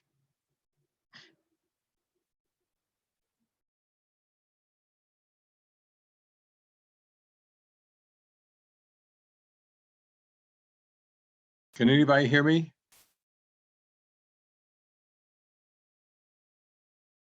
Unmute. Okay, there, we unmuted. Brother Mike, we thank you so much for that response. And we have some medical responders also. I'm going to call at this time, what I heard Brother Mike say is that, you know, we presented a good enough case. He knew of cases himself, but that it's going to take struggle and that the focus has to be on a mass movement to free our political prisoners. I think the other issue he spoke to was remedy. That was why the last slide was shown, to show you that when you can prove these constitutional issues, if we had a class action type thing, I think that both things have to go hand in hand. You got to have a legal front, and we have to also have the mass movement front. The mass movement front is what makes the legal front work for you if you're an African. And that last case I showed was somebody who was released as a result of that pressure and the Supreme Court decision. So right now, I want to remind you, we have some more respondents. We have Dr. Barbara Justice. We have Dr. Quadro Gorman. Dr. Gorman has another commitment, so I'm going to have him go first. We're only expecting our respondents to go maybe 10 minutes or so, and we can get everybody in. And then we have another legal respondent. We have Brother Razakhan. We have another legal respondent. We have Sister Attorney Zinga Hooker. And I think that will really cover everybody. So right now, is Dr. Goldman still with us? Dr. Goldman? I hope Dr. Gorman's still with us. He had another meeting. He told me he had another meeting, so he may have had to leave already. I thought it was at 4 o'clock. Then let us go to Dr. Barbara Justice, who is has a unique background of having been a surgeon, and now and is a psychiatrist. And not only is she a psychiatrist, she comes into this legal field, and that she is a board certified forensic psychiatrist. I think that we all know her as a broadcaster here in New York, and is just the people's doctor here in New York. When she was here, she's now the people's doctor out in California. Please welcome to the microphone, Dr. Barbara Justice. Peace and blessings to you all. I am very honored to be a part of this panel of these conscientious leaders getting together to take the next step in a movement. Our political prisoners are targeted and considered more dangerous because of their voice and their influence on the community. I consider them to be the tip of the spear, because certainly we have many people who are incarcerated unfairly, who get prolonged sentences, who are brutalized in prison. And I believe that we actually do need a mass movement pulling together all organizations that are involved, and particularly in the correctional system and the treatment of people who become caught in that enslavement. We know that people who raise their voices in defense of our community are targeted. They are lied upon, they are beat up, they're tortured, they're manipulated. Some of the things that go on medically are quite questionable, and certainly the treatment that they get and the conditions that they're held in are alarming. I had the privilege when I was on the East Coast to see some political prisoners, including those cases that I was brought into by Michael Tarif Warren. I am now in the forensics community, which is the intersection of psychiatry and law. And I see many people who are being brutalized and marginalized by the system. We are currently in the phase of American history where the opposition to us has become more stringent, more acute, and in some ways more sophisticated and empowered. So we must resurrect a very massive movement. We must be provide leadership so that our community is of one mind as much as possible. We cannot afford to be separated and divergent. Again, this is the tip of the spear, addressing our political prisoners. They have sacrificed so much for us that we must rescue them. We must save them. We must use their tortured existence as examples and education for many of our younger people who are not totally aware of all the conditions that are affecting our people. So I think we are doing something very important here. I'm proud to be a member. I offer my services, as always, to benefit our community as much as possible. I try to live up to my name, which is justice. It is my guiding light. So I'm not going to say much more than that, but I'm here and I offer my services. Thank you. Thank you so much, Dr. Justice. You definitely were named well, Dr. Justice. Okay, I'd like to bring in one of our legal consultants next, and that is Brother Razakhan. Is Brother Razakhan? You can wave, Pam. Is he ready or he's not ready yet? No, he's not ready. We had to go get a chair for Mumia's brother. Okay, so let's call in, I guess, our youngest member of the panel. She is my African niece. Her father was my best friend, Dr. Glenn Hooker. And we saw her sister, Dr. Nema Hooker, at some of our earlier forums. But here she was a little worried about what a legal consultant has to do. It's not, you don't have to make a speech. All you have to do is just respond, relax, respond to what it is you saw. And when you speak, you're speaking as a, your perspective is the perspective of a lawyer. We're not asking you for like a legal treatise or anything like that. Just what did you think of the evidence that was presented to you today for the case of cruel and unusual punishment, specifically for our political prisoners? Sister Dr. Zinga Hooker. Hey, can you hear me? All right. Absolutely. Okay, great. Thank you for that. I really appreciate being here and definitely learning from all of you movement veterans. So, I mean, I agree with your presentation as far as the merits and the strength of it. And I was also thinking about the multi-pronged strategy that you talked about, that there's a litigation front, a legal front, that there's a mass movement aspect to it, the medical advocacy. So a lot of my recent work has been outside of litigation. I've been more in the policy realm for the past few years. And oftentimes I'm on the side that is receiving pushback from legislators, from judges, from advocates on the opposing side. So a lot of my work has been digging into messaging, digging into narratives and narrative shifts. So I was thinking about Attorney Warren has definitely covered all the legal arguments and the strip of those arguments. So I'm not going to go back over that and just appreciate learning from him.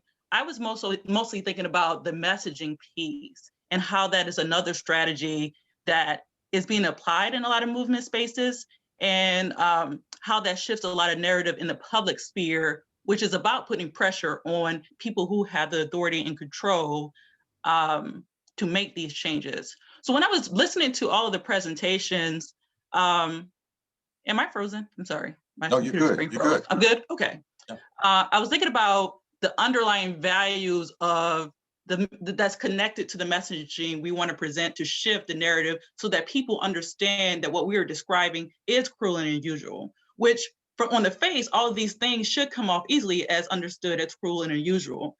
But of course, the law invisibilizes a lot of this and controls the narratives around what people see as cruel and unusual in the context of prison litigation. So I was thinking about the values I was hearing and the principles I was hearing in all of your arguments, from Sister Pam Africa to you, Dr. James, and everyone's argument, is that we are lifting up principles of humane treatment and inherent dignity, and that people deserve to be free, and that these long inordinate sentences are inhumane and cruel and unusual on their face. And you guys put all the evidence and facts and data to support that. And I was just thinking about how that actually, there's tension between all of those values and the values of the system. Because the values of the system is to maintain order. Attorney Warren talked about the police unions, and I think in maintaining order is protecting police who play a major role in maintaining order. the system's values are also about punishment, and they see these long sentences, or they push forth the idea that these long sentences and these inordinate sentences is about deterrence, and that deterrence is a goal of punishment, is a goal of the criminal justice system. And yeah, just looking at a number of how the conflict between the system's values of the conditions of prison should be subpar, that people who are incarcerated, who are being punished, shouldn't get comfortable sentencing, is the values of this system.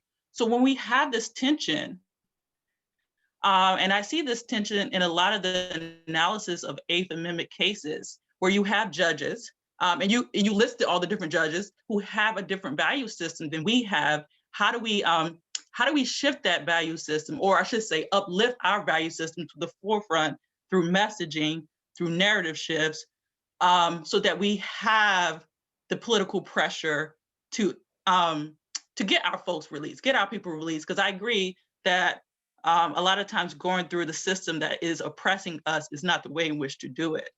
So I just have some notes here that I can share later on about some of the messaging that could help with the political pressure to get our brothers and sisters who are incarcerated on these long sentences released.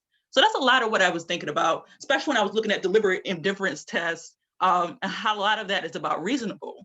And like, what does reasonableness mean to a judge who has a different value system than we have, and how that all shapes and shifts how that analysis comes out and what the outcome is. And just thinking about all the parole board examples that you gave, and how people's values and their analysis of what is it, stiff resistance, leads to a different outcome than what we would have made that outcome be. So yeah, I would love to just talk more about messaging, but I'll just stop there. Yeah, I'll just stop there. I thank you, Attorney Hooker. I do have a question for you. I didn't hear you mention, isn't one of the values equality? Because it's not simply that the sentences are long, it's that they're disparate. They're not equal to the sentences of other people who have committed worse crimes. Oh, I agree. I have a long list of values. I just didn't read them out, but that is one of them. Okay. Yeah, there's a long list here. And you said a lot of this, that solitary confinement in itself is torture. I think that's a value and a principle that we should lift up. So yeah, I agree. I think equality is one of them. I think the inherentness of people's dignity and to be treated well and cared for in any structure is a value we lift up, but it's not a value that's shared. Part of the system's value. It's not shared, yes. But no, I agree with that. Thank you so much. All right. Let's hear from Brother Razakhan, who, as I said before, he cracked the atom for me a couple of weeks ago when we were talking. And I hope he'll crack that same atom with you. Brother Razakhan Wali is a legal researcher, and he is heavily involved in the struggle for Mumia. And he'll tell you a little bit more about himself and about what his insight as to another strategy or something that needs to be used with respect to Mumia Abu Jamal. Brother Razakhan, you got to unmute yourself. Okay, greetings, fam. Greetings. Thank you for the invite. Boy, I appreciate this. I'm on a panel with superstars. I'm Razakhan Shaheed Wali, and I'm a certified paralegal. I've been doing this since 1977. Been doing it about 40 years, but I'm still learning. I'm associated with a group of incarcerated jailhouse paralegals across the nation, and we consider ourselves a jailhouse lawyers collective, which is part of Nation Time Judicial Research. And I owe the name to Barbara Herman Ferguson and Lua Ferguson, two of the creators, vicegerents, charged with passing on their revolutionary love and integrity. I salute them because I get the fervor. I mean, I've just been lucky, and not lucky, blessed, you know what I mean, to have been meeting so many fabulous people that makes me continue to do what I do. But dealing with law, the first thing we learn, and we pass it on to our collective, is to learn the rules so you know when they are not following them, and you know when your lawyers are selling you out. Now, a lot of people don't like what I say because I done seen quite a few movement lawyers sell people out, or either maybe they didn't understand or didn't know exactly what they were saying or doing. Even in Mumia's case, I feel that way. Lorenzo Bowser's case, I felt that way. And I have to say what I had to say. And if I'm wrong, that's how I learn. You know, correct me. You know what I mean? Because we also do, if you don't ask in court, if you don't get asked, you don't get. And if you don't oppose, you agree. If a prosecutor says something and the lawyer don't say something concerning that, he agree with it. And the only thing I just agree with as far as Mumia's representation, Judge Tucker told Mumia, told his lawyers that he was not going to appeal. No, he told Krasner. He said, I'm going to let Mumia have his appeal, and I'm not going to appeal it. To me, they should immediately put an appeal bail. I mean, because you can do that. It ain't something that somebody told me or whatever the case may be. I have seen it done. I have done it with other individuals. You know what I'm saying? Because he's entitled to that. And I sent out the statute concerning that, so it wouldn't be no misunderstanding. It ain't something, excuse me. It's not something I made up. It's the Pennsylvania statute that allows individuals to be on bail, even with a homicide, if he's appealing it. And anybody can check it. That's what I like for individuals to do. If I say something, if I'm wrong, correct me, please. PA statute 210, section 1762 says that Mumia is entitled to appeal bail. I know you got quite a few people on here, and if you got somebody, anybody that could say that's wrong, even Mumia's lawyers, whoever, I'd be glad to see them do that. You know, because ineffective assistance of counsel, anytime your representation is unreasonable under prevailing professional norms, that's what they call norms. You know what I'm saying? But anything that don't benefit your client, that can't be no strategy. And we're working on that now. I'm trying to get Mumia to understand it myself, because I sent him the paperwork up there. And what I tell him is, I'm gonna have his lawyers treat him like white folks, because that's what they do all day long. And I mean, there's no rebuttal. Not that I've seen. And I've asked everybody. Can't hear. Nobody heard me? Hello? I heard you. I heard everything you said. You're putting them on blast because a lot of them say they're doing this and that, and they be fronting and stuff. Yes, and that's all I ask. And you know, if I'm wrong, like I'm saying, correct me. We got people on the panel. So, I'm not taking over the show, Doctor. No. No, I'm just saying. I would like to hear some rebuttal. You know what I mean? Because Mumia could have been out 2 years ago. That's a scary thought, but I think that it's certainly worthy of investigation. And that's the Adam I'm talking about. I thank you. Well, let me mention one more thing, because how I got started. Well, you know, I've been writing political prisoners, sending them legal information whenever they need it. You know what I mean? Abdul Majid. But Herman Ferguson asked me to come down. He said, I want you to do two things for me. Go get Veronzo Bowser and Abdul Majid. And I was telling him I would feel like I'm insulting the people. Once I heard who was representing Veronzo, I said, you know, I would feel like I'm insulting them, investigating them. But when I went down to see about his case, I found out that the parole board, the courts paroled him twice. You know what I mean? They paroled him the first time. The parole people appealed it, and the courts paroled him a second time. And then the parole board illegally went and got Gonzalez, the U.S. attorney Gonzalez, who was on his way to jail himself, to hold Veronzo Bowser so he couldn't get out. But now never did they put anything in there contesting Gonzalez. You dig what I'm saying? Because they should have filed against Gonzalez, had him come to court and defend all these illegal activities he did. Yeah, because he threatened to parole people, the parole examiners. He called them personally and threatened them, which is illegal. He was the one who stopped around. Yes, sir. Thank you, Brother Raza Khan Wali. And that strategy has worked before. I mean, if you have that, I don't know if that's the same thing as the poison fruit, but I mean, this man has made decisions and he's corrupt. So there's reason to challenge him in that way. Yeah. I get what you're saying. I get what you're saying. What, okay, listen. we're going to open. Go ahead. No, I was going to say what Gonzalez did. He fired 7 Democratic attorney generals because they were investigating Republicans.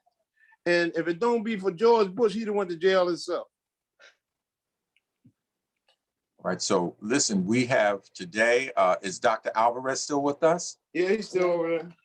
Okay. So Dr. Alvarez, Sister Pam Africa, all of our presenters, all of our respondents, we are able to receive questions. I do have to do one piece of housekeeping here, is that CMOTAP, even though this is COVID, we have a building, we still have to pay our property insurance, which is for $9,000 a year. We still have to pay our water bill. We still have to pay our gas bill. So it is necessary for us to, and we don't take government funds. Through your generosity, we have been in existence over 34 years. And I'm going to ask anybody who would like to donate to CMOTAP to let you know you have at least 3 ways you can do that. You can donate through Cash App at $, Dr. CMOTAP. That's DR CMOTAP, $DR CMOTAP, by credit card and PayPal, by going to the link I just pasted into the browser, or by mailing a check to CMOTAP at 13505 Rockaway Boulevard, South Ozone Park, New York, 11420. I pasted into the browser, and I'll do it a few times. I'll give you a couple of reminders. It's just, if you want the organization to continue, if you want us to keep our building, if you feel it's worthwhile, you should donate. If you don't feel it's worthwhile, then don't donate. But if you do, please do. All right, with that, we open up the floor. If anybody has a question, please, let's see how we can do this. If you put in the chat that you want to ask a question, I will unmute you, and then you can ask your question. Yeah, I did have Where are you? Chinzoelu Abu? Yes, sir. Go ahead, you have the floor. I'll make it real brief. Wale, it seems to me that they're hiding behind the ambiguities of reasonable and the metric of reasonable in terms of conviction, mandatory minimums. Then they're also hiding about harmless error. Now, Nzinga and Wale, what is harmless error? What is the effect of harmless error on these situations in terms of cruel and unusual punishment? And what is the effect of what, and how do we define what is reasonable in terms of the ambiguities? And then we talk about the exorbitant sentences that Dr. McIntosh talked about. What is mandatory minimums in terms of the codification of federal sentencing and how this affects upon that? Because what we're talking about is necessarily maybe a subjective position as opposed to what's on the books. Okay, Brother Chinzwesu, let's let them answer. I'm going to ask for Brother Raza Khan to answer first, and then we'll ask for Attorney Booker. Okay. Is it on? Yeah. Can you hear him? Yes. Yes. Can you hear me? Okay. Yes, sir.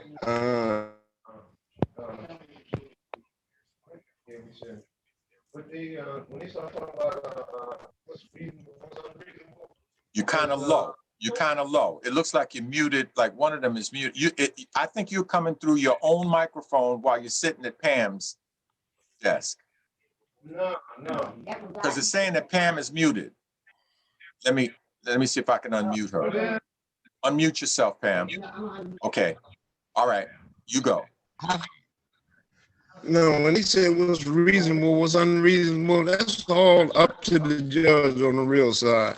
But what the lawyer's job is to do is, that's why we say learn the rules so you know when they're not following them. You can't give them nothing to lean on, no room to run. You know what I mean? Anything your lawyer's supposed to do, anything he's supposed to follow, he's supposed to follow it to the letter, so you don't give them an opportunity to blame stuff on you. Because basically that's what they do. When you lose a certain situation, whatever you don't come up with, that's basically what it is. What about harmless error? I'm not, because I want to reiterate, maybe you missed that point. Harmless error. Oftentimes when we make these claims, okay, James said you got exorbitant sentences, but on the books, they got federal sentencing guidelines for mandatory minimums and all this. Now, also, they may be in the wrong, but they're going to claim on appeal that it was harmless error or exigent circumstances as an ambiguity to circumvent the whole thing. Could you explain that, you and Nzinga? Yes, Attorney Hooker is no longer with us. I'm sorry, but okay. Well, Brother Wale, can you do that? Well, harmless error is when they start saying that is what they're saying is, even if they took that illegal activity, whatever case may be, somebody committed, the lawyer or the judge, or whatever case may be, that this person has overwhelming evidence against them, so that error would be harmless. That's how the court determines.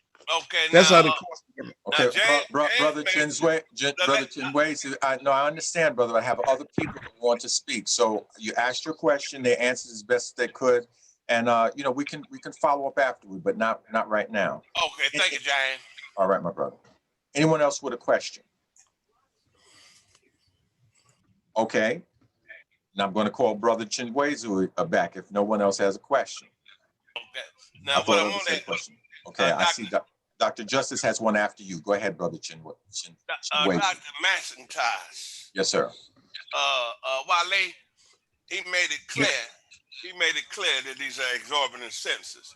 Okay, but the dichotomy, Wale, is they say they got concurrent, consecutive, then they got mandatory minimums, and then they got federal sentencing guidelines. So in terms of what is exorbitant and not exorbitant, they gonna lean and genuflect on the mandatory minimum, and then they also gonna lean on other things in terms of the penal code of the federal sentencing guidelines. So and then we talked, Dr. McIntosh talked about cruel and unusual, inhumane conditions. What they gonna say is that it wasn't targeted, and was it excessive, and did it fall outside the guidelines of what is reasonable in the context of what we're doing? So how do you overcome these arguments, sir?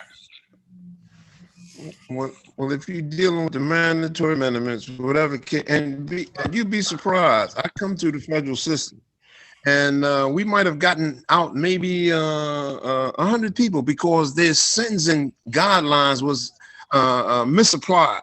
You know what I mean? And it didn't belong to them. And half the things that they be doing or saying, even some of the courts, they don't even know what they're talking about themselves. You know what I'm saying? There's a brother out in Baltimore. They call him Black Melvin, Melvin Williams. He paid a lawyer $1 million, but it was a jailhouse lawyer that got him out that showed him they misapplied his and put him in the wrong category. You know what I'm saying? Because all of that counts. How many convictions you had, how many, how long it's been, so forth and so on. You got to put all that together. That's what I'm saying. You got the individuals got to know the rules. And if a lawyer tell you something, ask him to show you the statute. We rely on it. And then go look it up. basically, that's I learned, and quite a few other people learned. But there's so many variables to that. You know what I'm saying? Because well, like I said, it's just so many variables that they can change in a heartbeat. You know what I mean? If you got in a zone that's you're not supposed to be in, doing illegal activity or selling drugs, whatever the case may be, your sentence can be jacked up. But then they had, well, as the sentencing changed, individuals supposed to understand that too, where they can go back to court and remove those things. When you see mistakes or whatever the case may be, and they make plenty of mistakes. Well, that's all I can say about that, brother. Thank you, Brother Razakhan. Now, Dr. Justice raising her hand has led me to understand there's something else I need to do. Oh, you did or you didn't? Yes. Okay, Dr. Justice. I did, but it was covered. It was covered. Okay. So I wanted to say what we need to do is let any of the presenters or any of the respondents who have something more they want to say say it. I see Sister Pam Africa raising her hand. I saw Brother Alvarez. He might have more he wants to say. Sister Pam? Sister Pam, did you have something else you wanted to say or ask? I want to point out Bowser. Sister Pam. I'm right here. Can you hear me? Yes, there's some sort of a delay. No, you know what you cut off. Hold on. Yes, I hear you. I hear you. Yes, we hear you. Go ahead.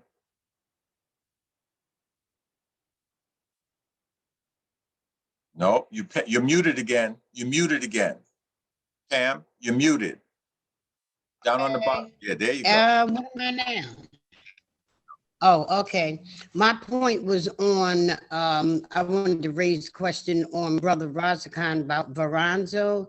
I just want to make a statement because I already know, that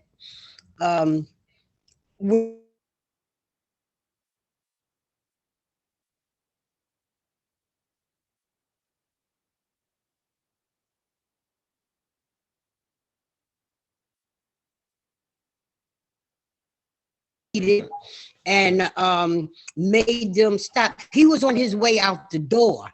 He was not blocked because the parole board blocked him or anybody blocked him. The attorney general stopped him from coming out. And that's the point I want to make. So whoever was doing his case, what Razakhan taught me, they're going after the parole board when they should have been going after the attorney general who stopped it, and it was illegal what they did. To this day, they have not gone after the attorney general. That's my understanding there. I don't know if they can now. Oh, well, he said he don't know if they can sure. now. But sure. That's why he's in jail, because of the attorney general, not the parole board revoking him. Attorney general was the one who jumped in there and forced them to do that. Terrorism of the parole board to do something that's unconscionable. The brother was on his way out the door with people surrounded there waiting for him to step through that door, and they stopped him. Cruel and unusual punishment. That's right. All right. Any of our other presenters? Dr. Alvarez? Anything else that you thought of afterward or that you want to say in terms of this context of cruel and unusual punishment and unconstitutionality? Okay. Yes, one of the things I think that is worthwhile exploring is that as a medical provider for Mumia, I'm observing what I understand to be elder abuse. And in that capacity, I have a legal reporting requirement if Mumia were in my office. The challenge is that Mumia is a prisoner, and therefore the people who are responsible for the abuse are in fact the law authorities.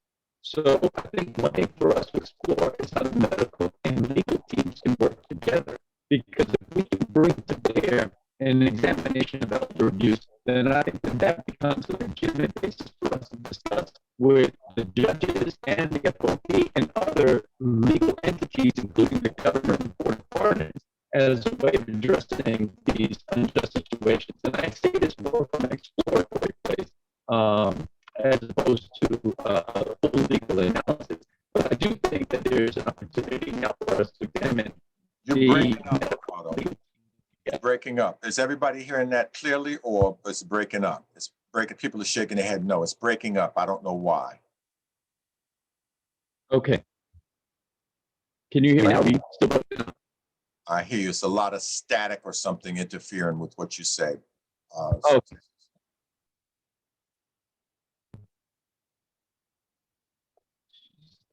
Okay, but no, we want to hear what you said. That sounded brilliant. You're a mandated reporter, and you want to report them for elder abuse. And certainly all of those political prisoners we lined up, 70, 77, 78, that qualifies as an elder.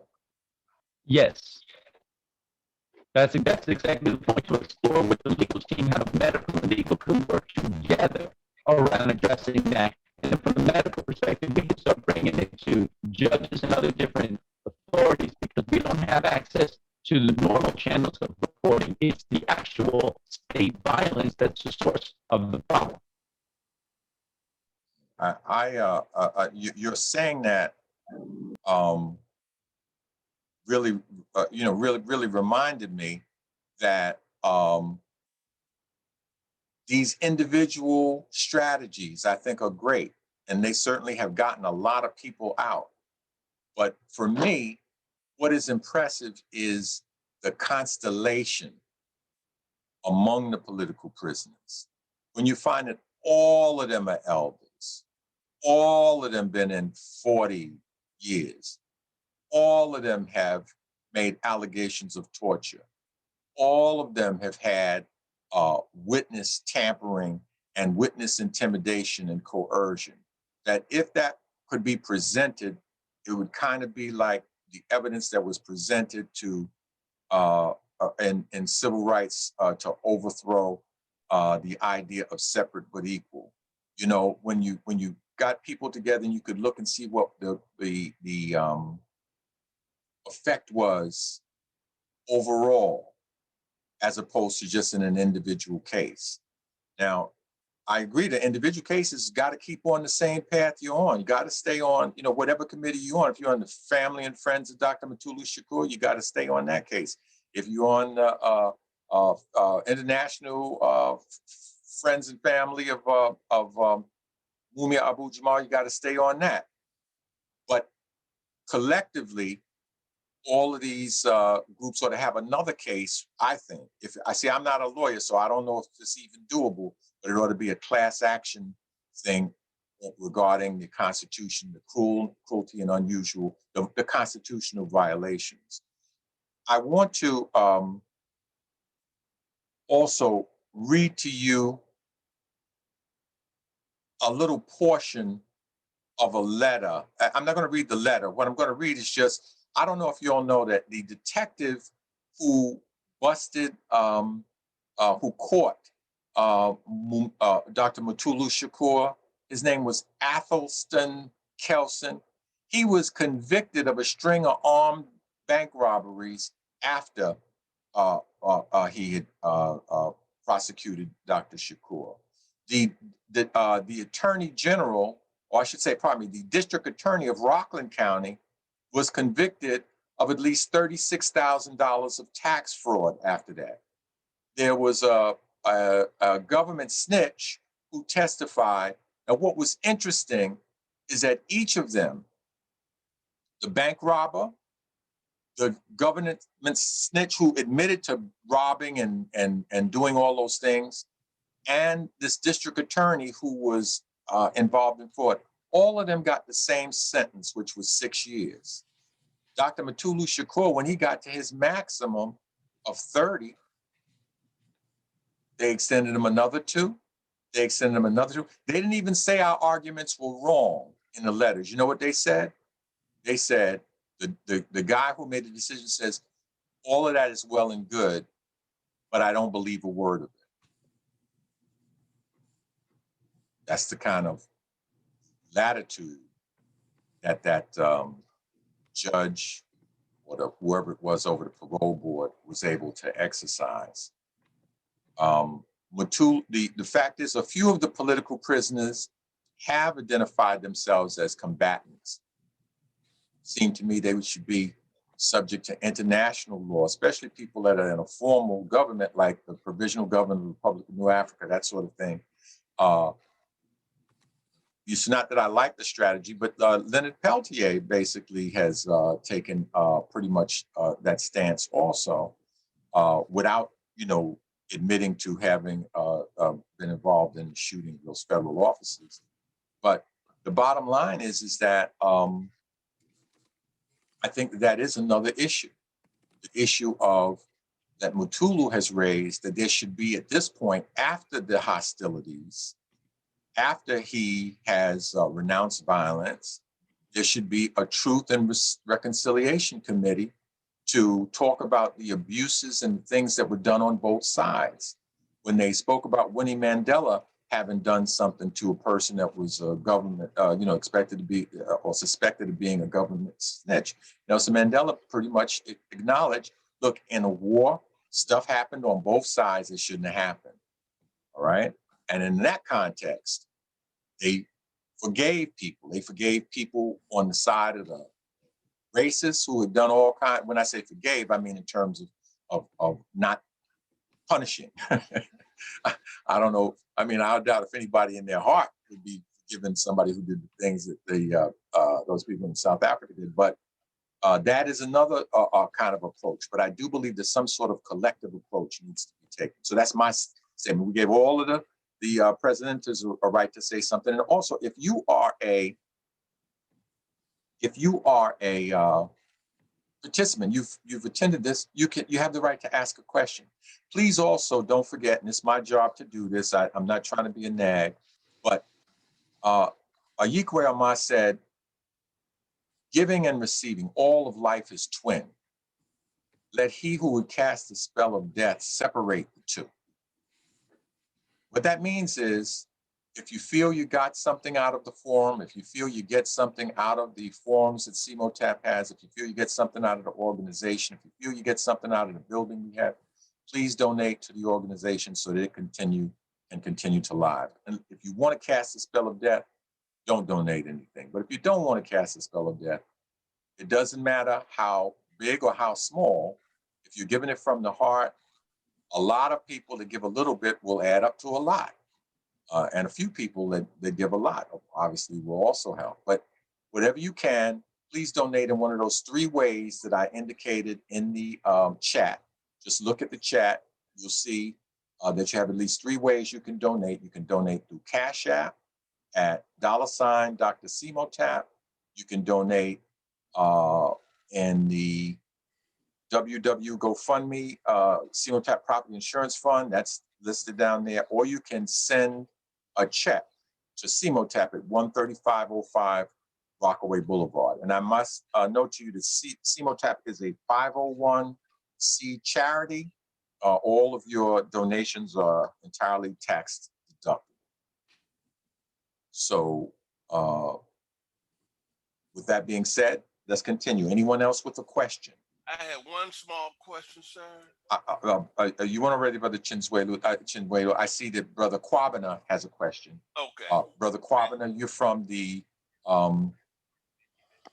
movement with the stop the no. Let's see. You tell us the name of the movement. I know with respect to the music and the radio stations. With the Clear the Airways project. Clear the Airways. That's right. Yeah, Clear the Airways project, man. Appreciate you. Appreciate everybody on here, and this is so very important. I also had an uncle that spent 27 years locked up as a political prisoner. Geronimo. Got a lot of support from the people, and he always would talk about, supporting political prisoners, and I was working with him while he was locked up, visiting and supporting him. This is so very important. So also with CMOTAP, I was one of those ones too, Dr. McIntosh, one of the ones who gave a little, but if a lot give a little, that will help. So definitely, I did it through Cash App. So I encourage people also to do whatever you can to support the committee to eliminate media offensive to African people. So important, the work that they do. But I was thinking along the lines of a major petition. We did a petition with the Clear the Airways Project, and now we have some action happening with the FCC regarding violent, vulgar music. They force feed to the masses of our young African people. in this country. But I was just thinking about a massive petition, like with a lot of the argument what you said about this cruel and unusual punishment for all these political prisoners that are elders. You know, think about, like you said, Sundiata, Rochelle McGee, and their 80s. I mean, I think that would be very important. And we're in a climate right now where, you know, that it should help too. So I was just thinking that maybe we can start a massive petition, and then also, once again, have possibly enact some consequences, or, you know, do some direct action, you know, if these demands aren't met. That was one thing. The other thing is there any update on any of our political prisoners who are close to getting out? I know we had the attorney talked about some who were close and we thought they were getting out, and then we got disappointed. But is any other update on any of the other political prisoners who are close to getting out? So that's my statement. Questions? Okay, I don't have one. Sister Pam, you have any update on people who seem close to getting out? So we'll open it to any of our, you know, a lot of the people on the forum are people who work with political prisoners or work in that area. If somebody knows something, please raise your hand, or please just speak up actually at this point. Mr. McIntyre? Yes, sir. I'm befuddled, and I got to be real with you. Not a problem. We talking about medical neglect. We talking about cruel and unusual punishment. Mm-hmm. Supreme Court say you can be locked up 23 hours and 1 hour out. Okay? Then we talk about medical neglect.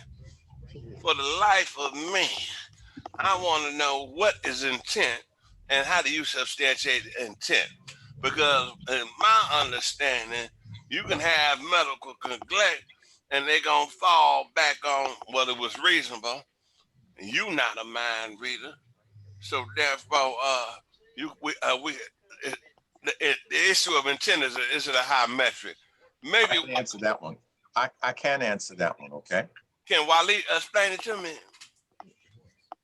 You want a lawyer to explain that to you? No. What I mean by this, they try to go.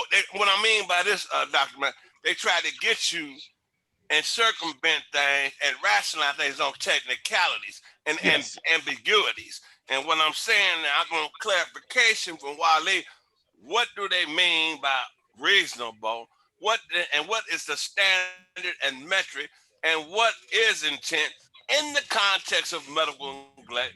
And how do you disprove it or prove it in the context of cruel and unusual punishment?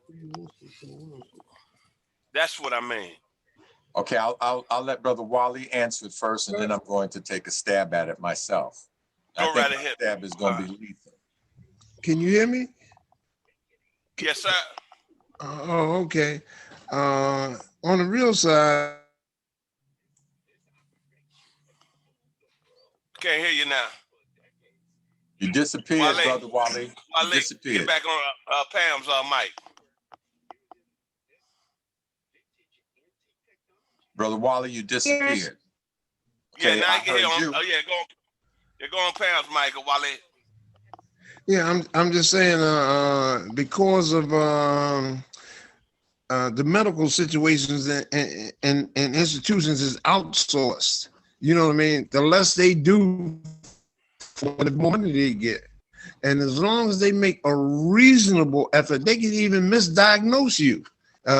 You know what I'm saying? And still don't be liable, not unless they call it indifference. They got to be extremely indifferent to your medical needs, and that's hard for them, for an individual to prove. Not unless you got a broken arm and they won't take you to the doctor, then that's. But if you got an internal something and they misdiagnose you, your heart is bad, and they tell you it's your liver, they'll say they didn't do it purposely. It's hard to prove. Okay, thank you, Brother Wally. Now I want to, as I said before, now and a doctor who works in a prison, he's licensed by some state medical board. And that state medical board has certain standards. You fall below certain standards in treatment, and these standards are established outside of the prison. You can be charged with medical malpractice. You can be charged with negligence.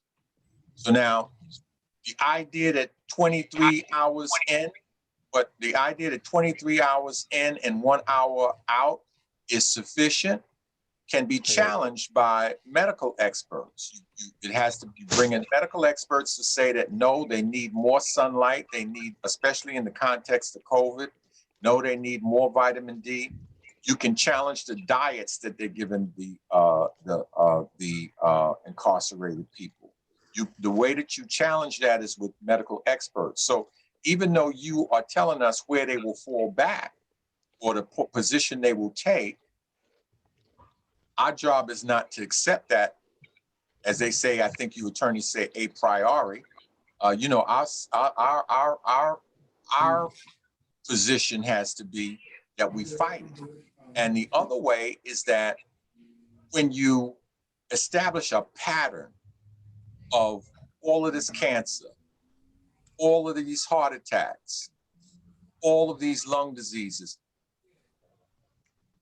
you establish that among all of the political prisoners, somebody has to answer for why. Okay, well, let's say we can't show that an individual doctor did the wrong thing. We can't show in terms of the process where you did something wrong, but we have the outcome here. We can show you the outcome for multiple victims of your malpractice, multiple victims of your, and when these cancers are discovered at late stages, understand, the incarcerated person to me has more protection than a person on the outside. Why? Because he's in the custody of someone. The people he's in the custody of, they have the responsibility ensuring that he's healthy. He's not in charge of, he can't say I'm going out in the sunlight for 5 hours. He can't say I'm going to run 3 miles this morning. He's in an incarcerated situation. He's in the custody of somebody else who is responsible to make sure he doesn't get a scratch or a bump on him. We know that that's not how it works, but it doesn't mean that they can't be challenged when that incarcerated person comes up with a scratch or a bump, when that incarcerated person comes up with cirrhosis of the liver, when you withhold a person's medication on the basis of nonsense, that's clear malpractice. That's clear malpractice. And, you know, somebody is responsible for doing it. And that person, to me, if the prison isn't liable for it, then there's some individual that's liable for it and should pay for it. And that's the way that I would go about your issue of reasonability, my brother. Thank you, sir. Both of y'all. Right. Sister Pam? Can you hear me? Yes, ma'am. We had a lawsuit in dealing with when he had hepatitis C. Bob Boyle and attorney Bob Boyle and Brett Grody, 2 attorneys, that if it wasn't for them, Mumia would be dead also with the hepatitis C. Because when he was diagnosed with hepatitis C by a brother up there in New York, a former Panther, Dr. Joseph Harris, because they kept misdiagnosing. So they say that Mumia had one problem that he didn't have, and they was giving him medication that threw him into almost into a diabetic coma. And but Dr. Joseph Harris, they would not allow a doctor to come up there to see Mumia. Minister Farrakhan said he will pay for any doctor to be able to go up there and see Mumia. He would pay for any doctor who would be able to stay. There was doctors who tried it, but the prison wouldn't allow it. So Dr. Joseph Harris came up to visit Mumia. He looked at Mumia, he looked at his legs, he looked at his hands, because what's about to examine him, his eyes and things. And he said, Mumia has hepatitis C. This was a strange and unusual kind of hepatitis C. He said the only place that he's seen this hepatitis C was in Africa when he was working with Doctors Without Borders. We filed a lawsuit. We got in the court. It was a lot that went in between there, but we finally wound up, you know, in Supreme Court, Superior Court, whichever one, in Scranton, Pennsylvania. And in there was discovered that they had lied on paperwork from the very beginning of what the conditions was of Mumia. And Mumia went before the doctors in the prison, and they turned him down.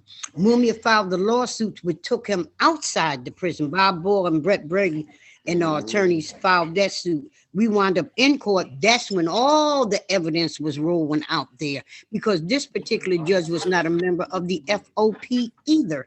And this judge allowed Mumia to be heard in the courtroom, which we hadn't seen Mumia for the longest. They had him on video.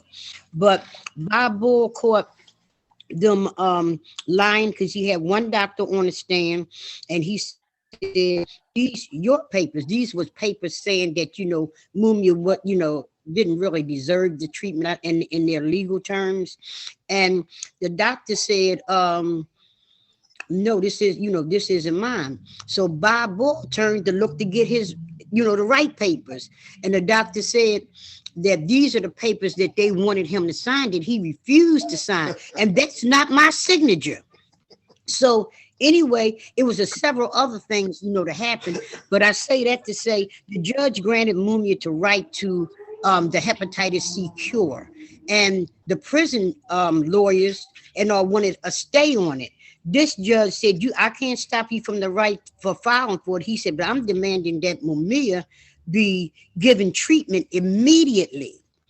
And when they came to tell Mumia, that it was decided that he was to have the treatment, and what they said, we got good news and we got bad. Which one you want first? And Mumia said, doesn't matter. So he said, well, okay, you was granted the right to get the hepatitis C cure. He said, the second one, you had cirrhosis of the liver. Mumia said that hit like a bomb. And but in the meantime, with all that it went on, there was a whole lot of other illegal stuff. They're filing a lawsuit.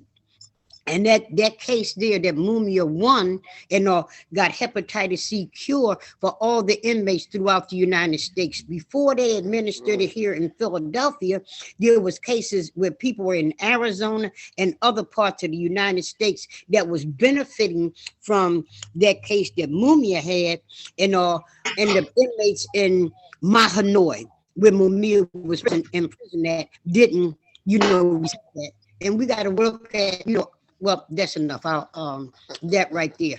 But lawsuits, and the lawyers was a big help. The great work that these two lawyers did. Babo, who's responsible for getting Tariqa Ben Wahad out of prison. He was also involved in getting Marshal Eddie Conway out of prison. And I don't know the list of the many, many, many others, and who have gotten, people, out of prison. But in dealing with this case, yes, there is a lawsuit. And you can file against them, but get them suckers in that courtroom. Thanks. On the move. Okay, thank you. Oh, Brother Gorman has come back. That's wonderful. Dr.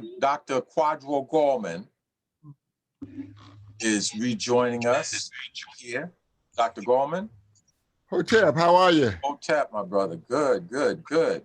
I know you gave us warning beforehand that you had to leave the meeting for a while, but I didn't know you were coming back. I know you saw a part of the presentations. Did you have any sort of a comment about what took place?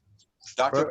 Gorman, excuse me, is a gastroenterologist. He is also a board member of the of ASCAC, the Association for the Study of Classical African Civilization. He's a longtime activist and physician. Yes, my brother. Okay, thank you. I apologize for having to leave. I had a engagement I really couldn't get out of that was pre-scheduled. And I did hear the first few presentations, and I appreciate that.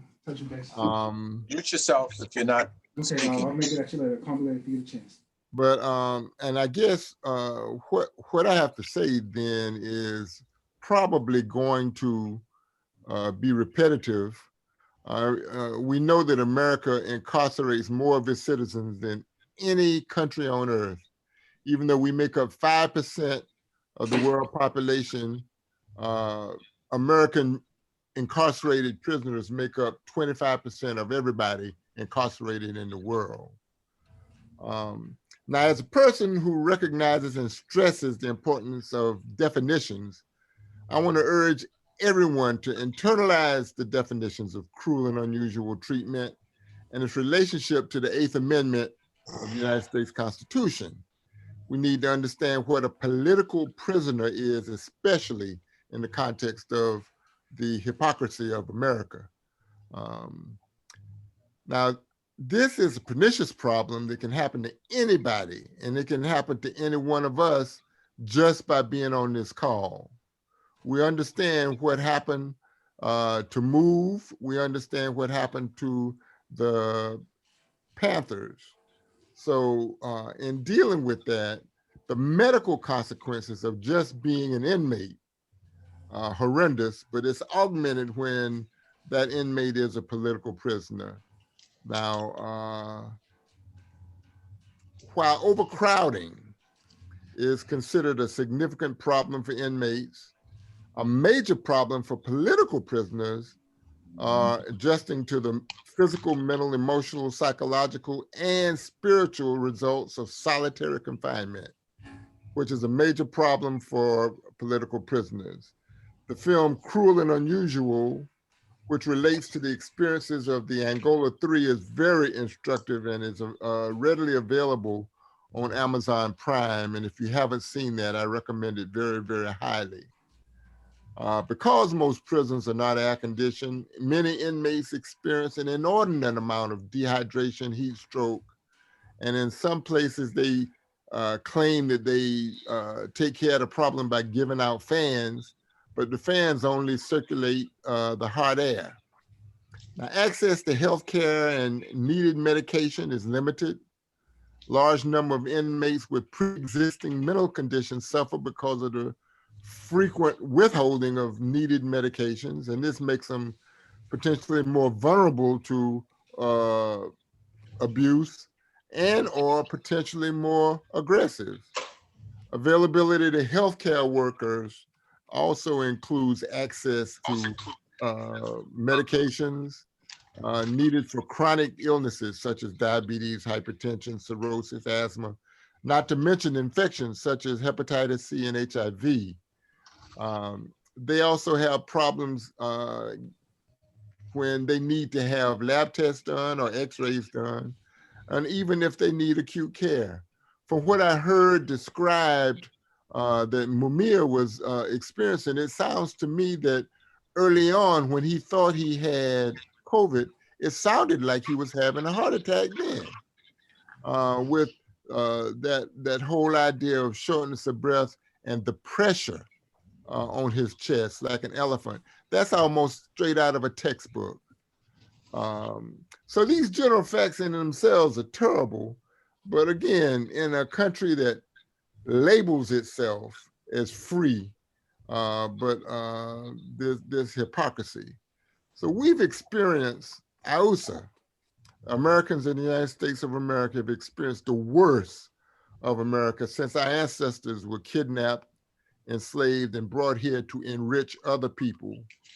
When we made efforts to improve our lot, we were hunted, killed, criminalized, imprisoned, and then subjected to even more inhumane treatment.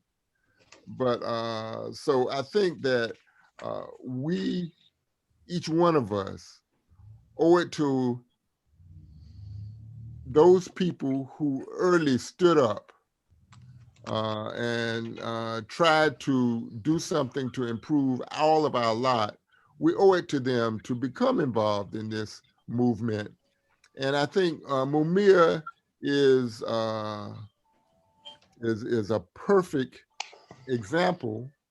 But and I didn't get a chance to hear Dr. McIntosh's full presentation, but as of January 2020, when I looked, there were at least 54 political prisoners that had been documented from various movements, from Chicano movements, from the American Indian movement, as well as Panthers and AUSA freedom fighters. So we owe them the attention to try to do everything we can to get them released and to get them relieved from torture, degradation, and the dehumanization that they experience on a daily basis. Mama Pam Africa mentioned that the movement apparently has worked to the extent that Mumia says in this latest hospitalization that he's being treated well. We have to continue that pressure. We have to continue to honor those who have stood up for us, even though they didn't know us, and applaud them for hanging in there where there is a human cesspool. I guess I'll stop here, and I was looking forward to some Q&A, and I'm again, I apologize that I had to sign off and miss a lot of it, but Brother Carter, no, we still have over 40 people here. You know, we had 60 at one point, but most of the group has stayed even to this hour. And I should have known that you weren't going to respond. You gave a presentation, brother. And we appreciate it. Anybody want to respond to Brother Quabana, gastroenterology? Now, gastroenterology, by the way, is the field that deals with the digestive system, and the liver is an offshoot. It has its own branch, you know, hepatology, but I'm saying the gastroenterology is really right along the lines to evaluate the medical mistreatment that took place of Mumia. You know, one of the questions, since you mentioned that, is that, as you mentioned, hepatology or study of liver diseases is part of what I do. And I know that Mumia is, I've read that Mumia does have cirrhosis, which results from, actually it results very commonly from drinking, over drinking, but I wouldn't suspect that he had that type of access to alcohol. So another common cause of cirrhosis is hepatitis C, which is rampant in the prisons. So I'm assuming, just based on statistics, that he may have been infected with hepatitis C, and that his cirrhosis resulted from that. If that is the case, the fact that he has cirrhosis means that in order for him to get standard care, he needs to have an ultrasound and specific blood work done at least every 6 months, just to monitor for the development of liver cancer, which is a complication of cirrhosis, and especially cirrhosis resulting from hepatitis C, but any cirrhosis. So I think that that is something that we can insist that if they're not already doing, that they do. Ultrasound of his liver and specific blood tests, so that if he develops liver cancer, we can be ahead of the game and get it treated. And liver cancer, my mother died from liver cancer some years ago before we came up with any effective treatments. She lived 3 months from diagnosis to her death. I have patients now who were diagnosed with liver cancer 4 or 5 years ago, and they're still doing real well. So there's no reason at all for Mumia to succumb to liver cancer. So that is something in my specialty that I want to offer. And I should note that Dr. Gorman is one of the medical professionals for Mumia, and he certainly is working with Dr. Alvarez. Anyone else with a question? You want to say something? Because if there's no question, what I'm going to do is for those people who missed the statement by Kaepernick around Mumia, I'm going to play that. That's how we'll end our meeting today. I see Sister Sophia Bandelli. I think she has a right to say something if she'd like to say something on this issue. Thank you, and greetings, everyone. Greetings, I just want to express appreciation, Sister Pam, beautiful, express appreciation for all the wonderful information. And I think when my son was first caught up, Micah Tariq Warren was one person I called. So it's always good to, have a lawyer in your Rolodex, so to speak, at that time. But I'm particularly grateful to the young Dr. Hooker's message about messaging, because I'm part of the Alliance to bring Sundiata Acoli home. And part of that work and the mass work and then the legal work, but a part of the mass work is getting people in New Jersey, because New Jersey Governor Phil Murphy is the one who has been receiving the entries. So to get the petition signed, I put that in the chat. And also there are about several dozen clergy in New Jersey.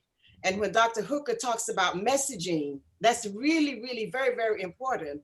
And so part of the messaging for the clergy deals with, you are clergy, it's ecumenical, but clergy, people who believe in the power of redemption and the power of that kind of spiritual thing, that appeal to the ministers. So about 50 of them have signed on to petition the governor. The governor, of course, is a political being subject to the political forces. And so our strategy, of course, is to get as much grassroots and other kinds of influential support to put some pressure on him. That's just on that front. And then there's the legal front where different law schools and others are working. But I like your analysis around class action, Dr. McIntosh. Class action, elder abuse, they all share these things. Sundiata has early onset of dementia. Can you imagine being in there with early onset dementia? Elder abuse.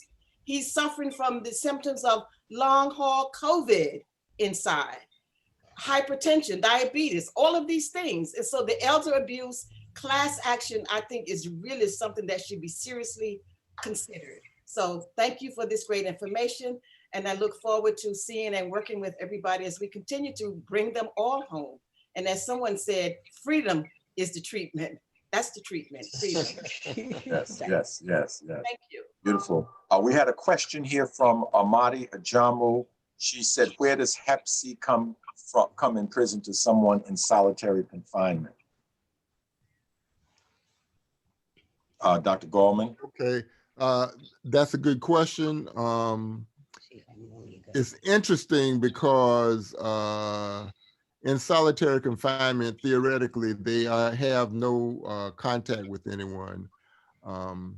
If there's any blood that's been or other body fluids that have been exchanged, there's always the potential for infection. I don't know. I know that in the general population, there are quite a few reasons that Hep C can be transmitted. I don't have an answer for you in terms of those people in solitary confinement. I'm sure that we can all expand with our imaginations, especially with the brutality that political prisoners and Mia have been exposed to over the years. As we know, that hepatitis C can lie dormant in the system for 20, 30 years. So it's possible that during his initial arrest, during the aggressive and active brutality, when he had open wounds, that he could have been infected at that time, and that over time it has developed into cirrhosis. It's not something that, if he had hepatitis C, it's not something that he got last year or maybe even 10 years ago. It's something that's probably been there for a while. So that would be my best guess, but that is a very good question.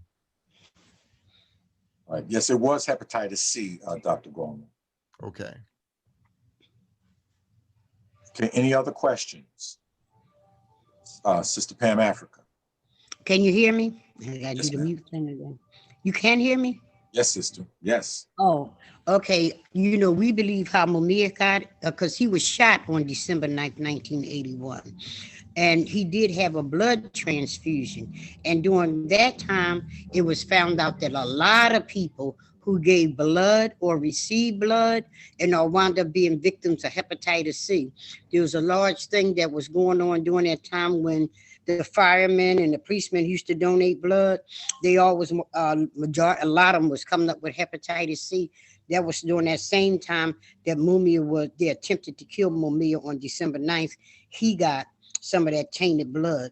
And it was 30 years later, you know, when this surfaced. And strangely enough, it surfaced right after he. Sister Pam, you disappeared for a second. You froze.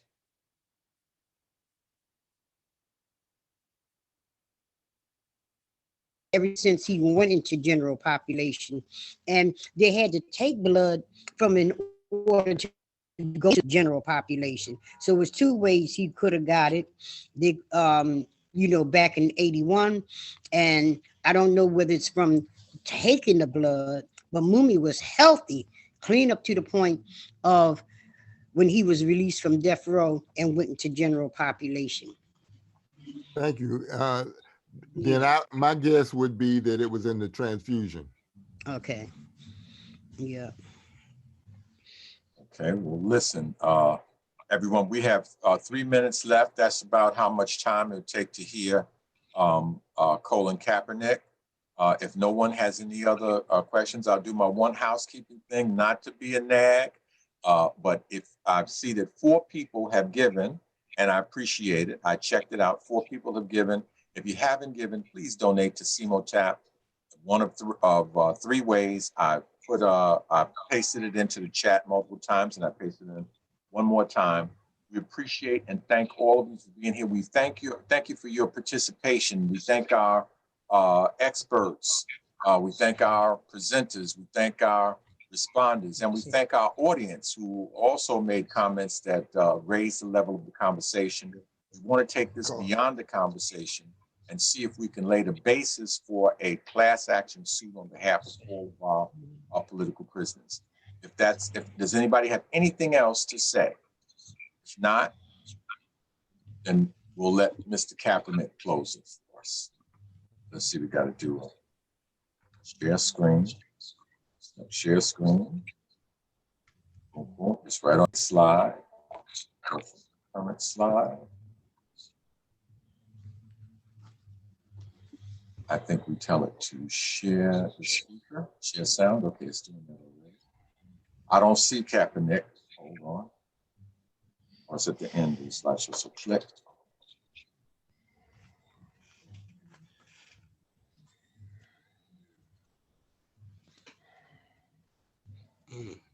Here we go. When I was invited to speak on behalf of Mumia, one of the first things that came to mind was how long he's been in prison. How many years of his life have been stolen away from him, his community, and his loved ones. He's been incarcerated for 38 years. Mumia has been in prison longer than I've been alive. When I first spoke with Mumia on the phone, I did very little talking. I just listened. Hearing him speak was a reminder of why we must continue to fight. Earlier this year, the United Nations Human Rights Office of the High Commissioner issued a statement noting that prolonged solitary confinement, the precise type often used in the United States, amounts to psychological torture. Mumia Abu Jamal has spent roughly 30 out of his 38 years in solitary confinement. In his book, Live from Death Row, Mumia wrote that prison is a second-by-second assault on the soul, a day-to-day degradation of the self, an oppressive steel and brick umbrella that transforms seconds into hours and hours into days. He has had to endure this second-by-second assault on his soul for 38 years. He had no record before he was arrested and framed for the death of a Philadelphia police officer. Since 1981, Mumia has maintained his innocence. His story has not changed. Mumia was shot, brutalized, arrested, and chained to a hospital bed. The first police officer assigned to him wrote in a report that the Negro male made no comment, as cited in Philly Mag. Yet 64 days into the investigation, another officer testified that Mumia had confessed to the killing. Mumia's story has not changed.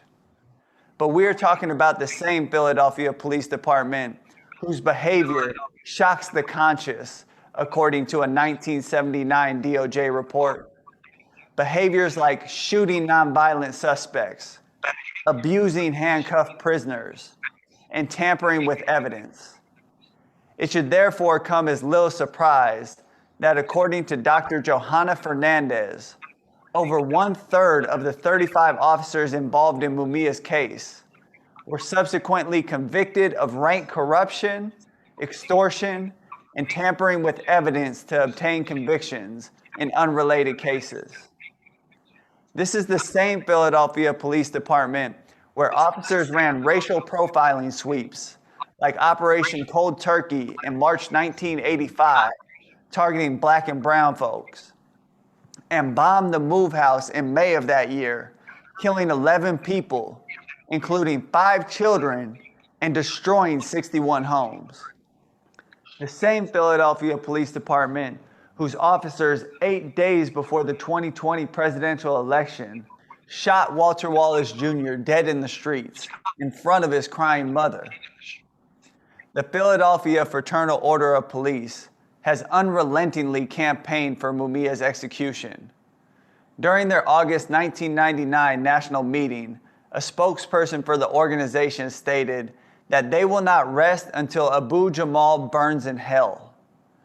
The former Philadelphia president of the Fraternal Order of Police, Richard Costello, went as far as to say that if you disagree with their views of Mumia, you can join him in the electric chair and that they will make it an electric couch. The trial judge on Mumia's case in 1981, Albert Sabo, was a former member of the Fraternal Order of Police. Court reporter Terry Moorer Carter overheard Judge Sabo telling a colleague, "I'm going to help them fry the nigger."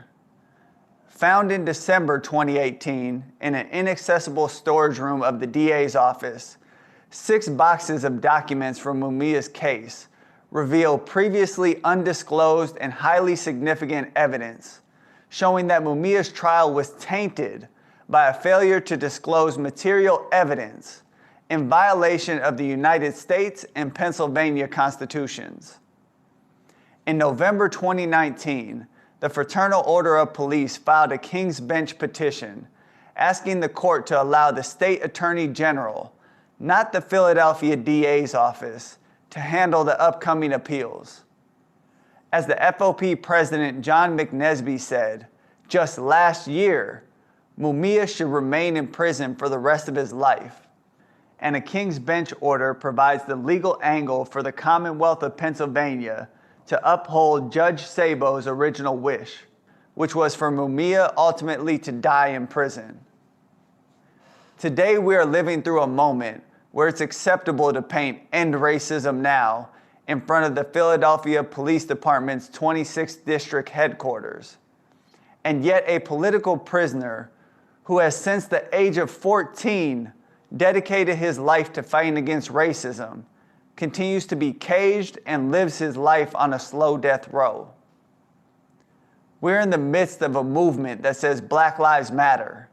And if that's truly the case, then it means that Mumia's life and legacy must matter. And the causes that he sacrificed his life and freedom for must matter as well. Through all of the torture Mumia has suffered over the past 38 years, his principles have never wavered. These principles have manifested themselves in his writing countless books while incarcerated, in his successful radio show, in the time and energy he has poured into his mentorship of younger incarcerated folks, and the continued concern with the people suffering outside of the walls. Even while living in the hells of the prison system, Mumia still fights for our human rights. We must continue to fight for him and his human rights. Mumia is 66 years old. He is a grandfather. He is an elder with ailments. He is a human being that deserves to be free. Free Mumia.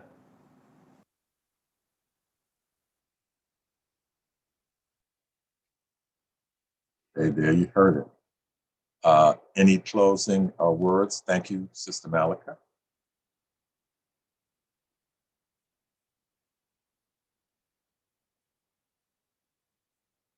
Any other closing words? If not, then everybody, you're home already, I guess, but stay safe. And thank you, everybody, again, for your participation. Thank you. I enjoyed hearing commentaries. Thank you so much. Peace and blessings. Come on.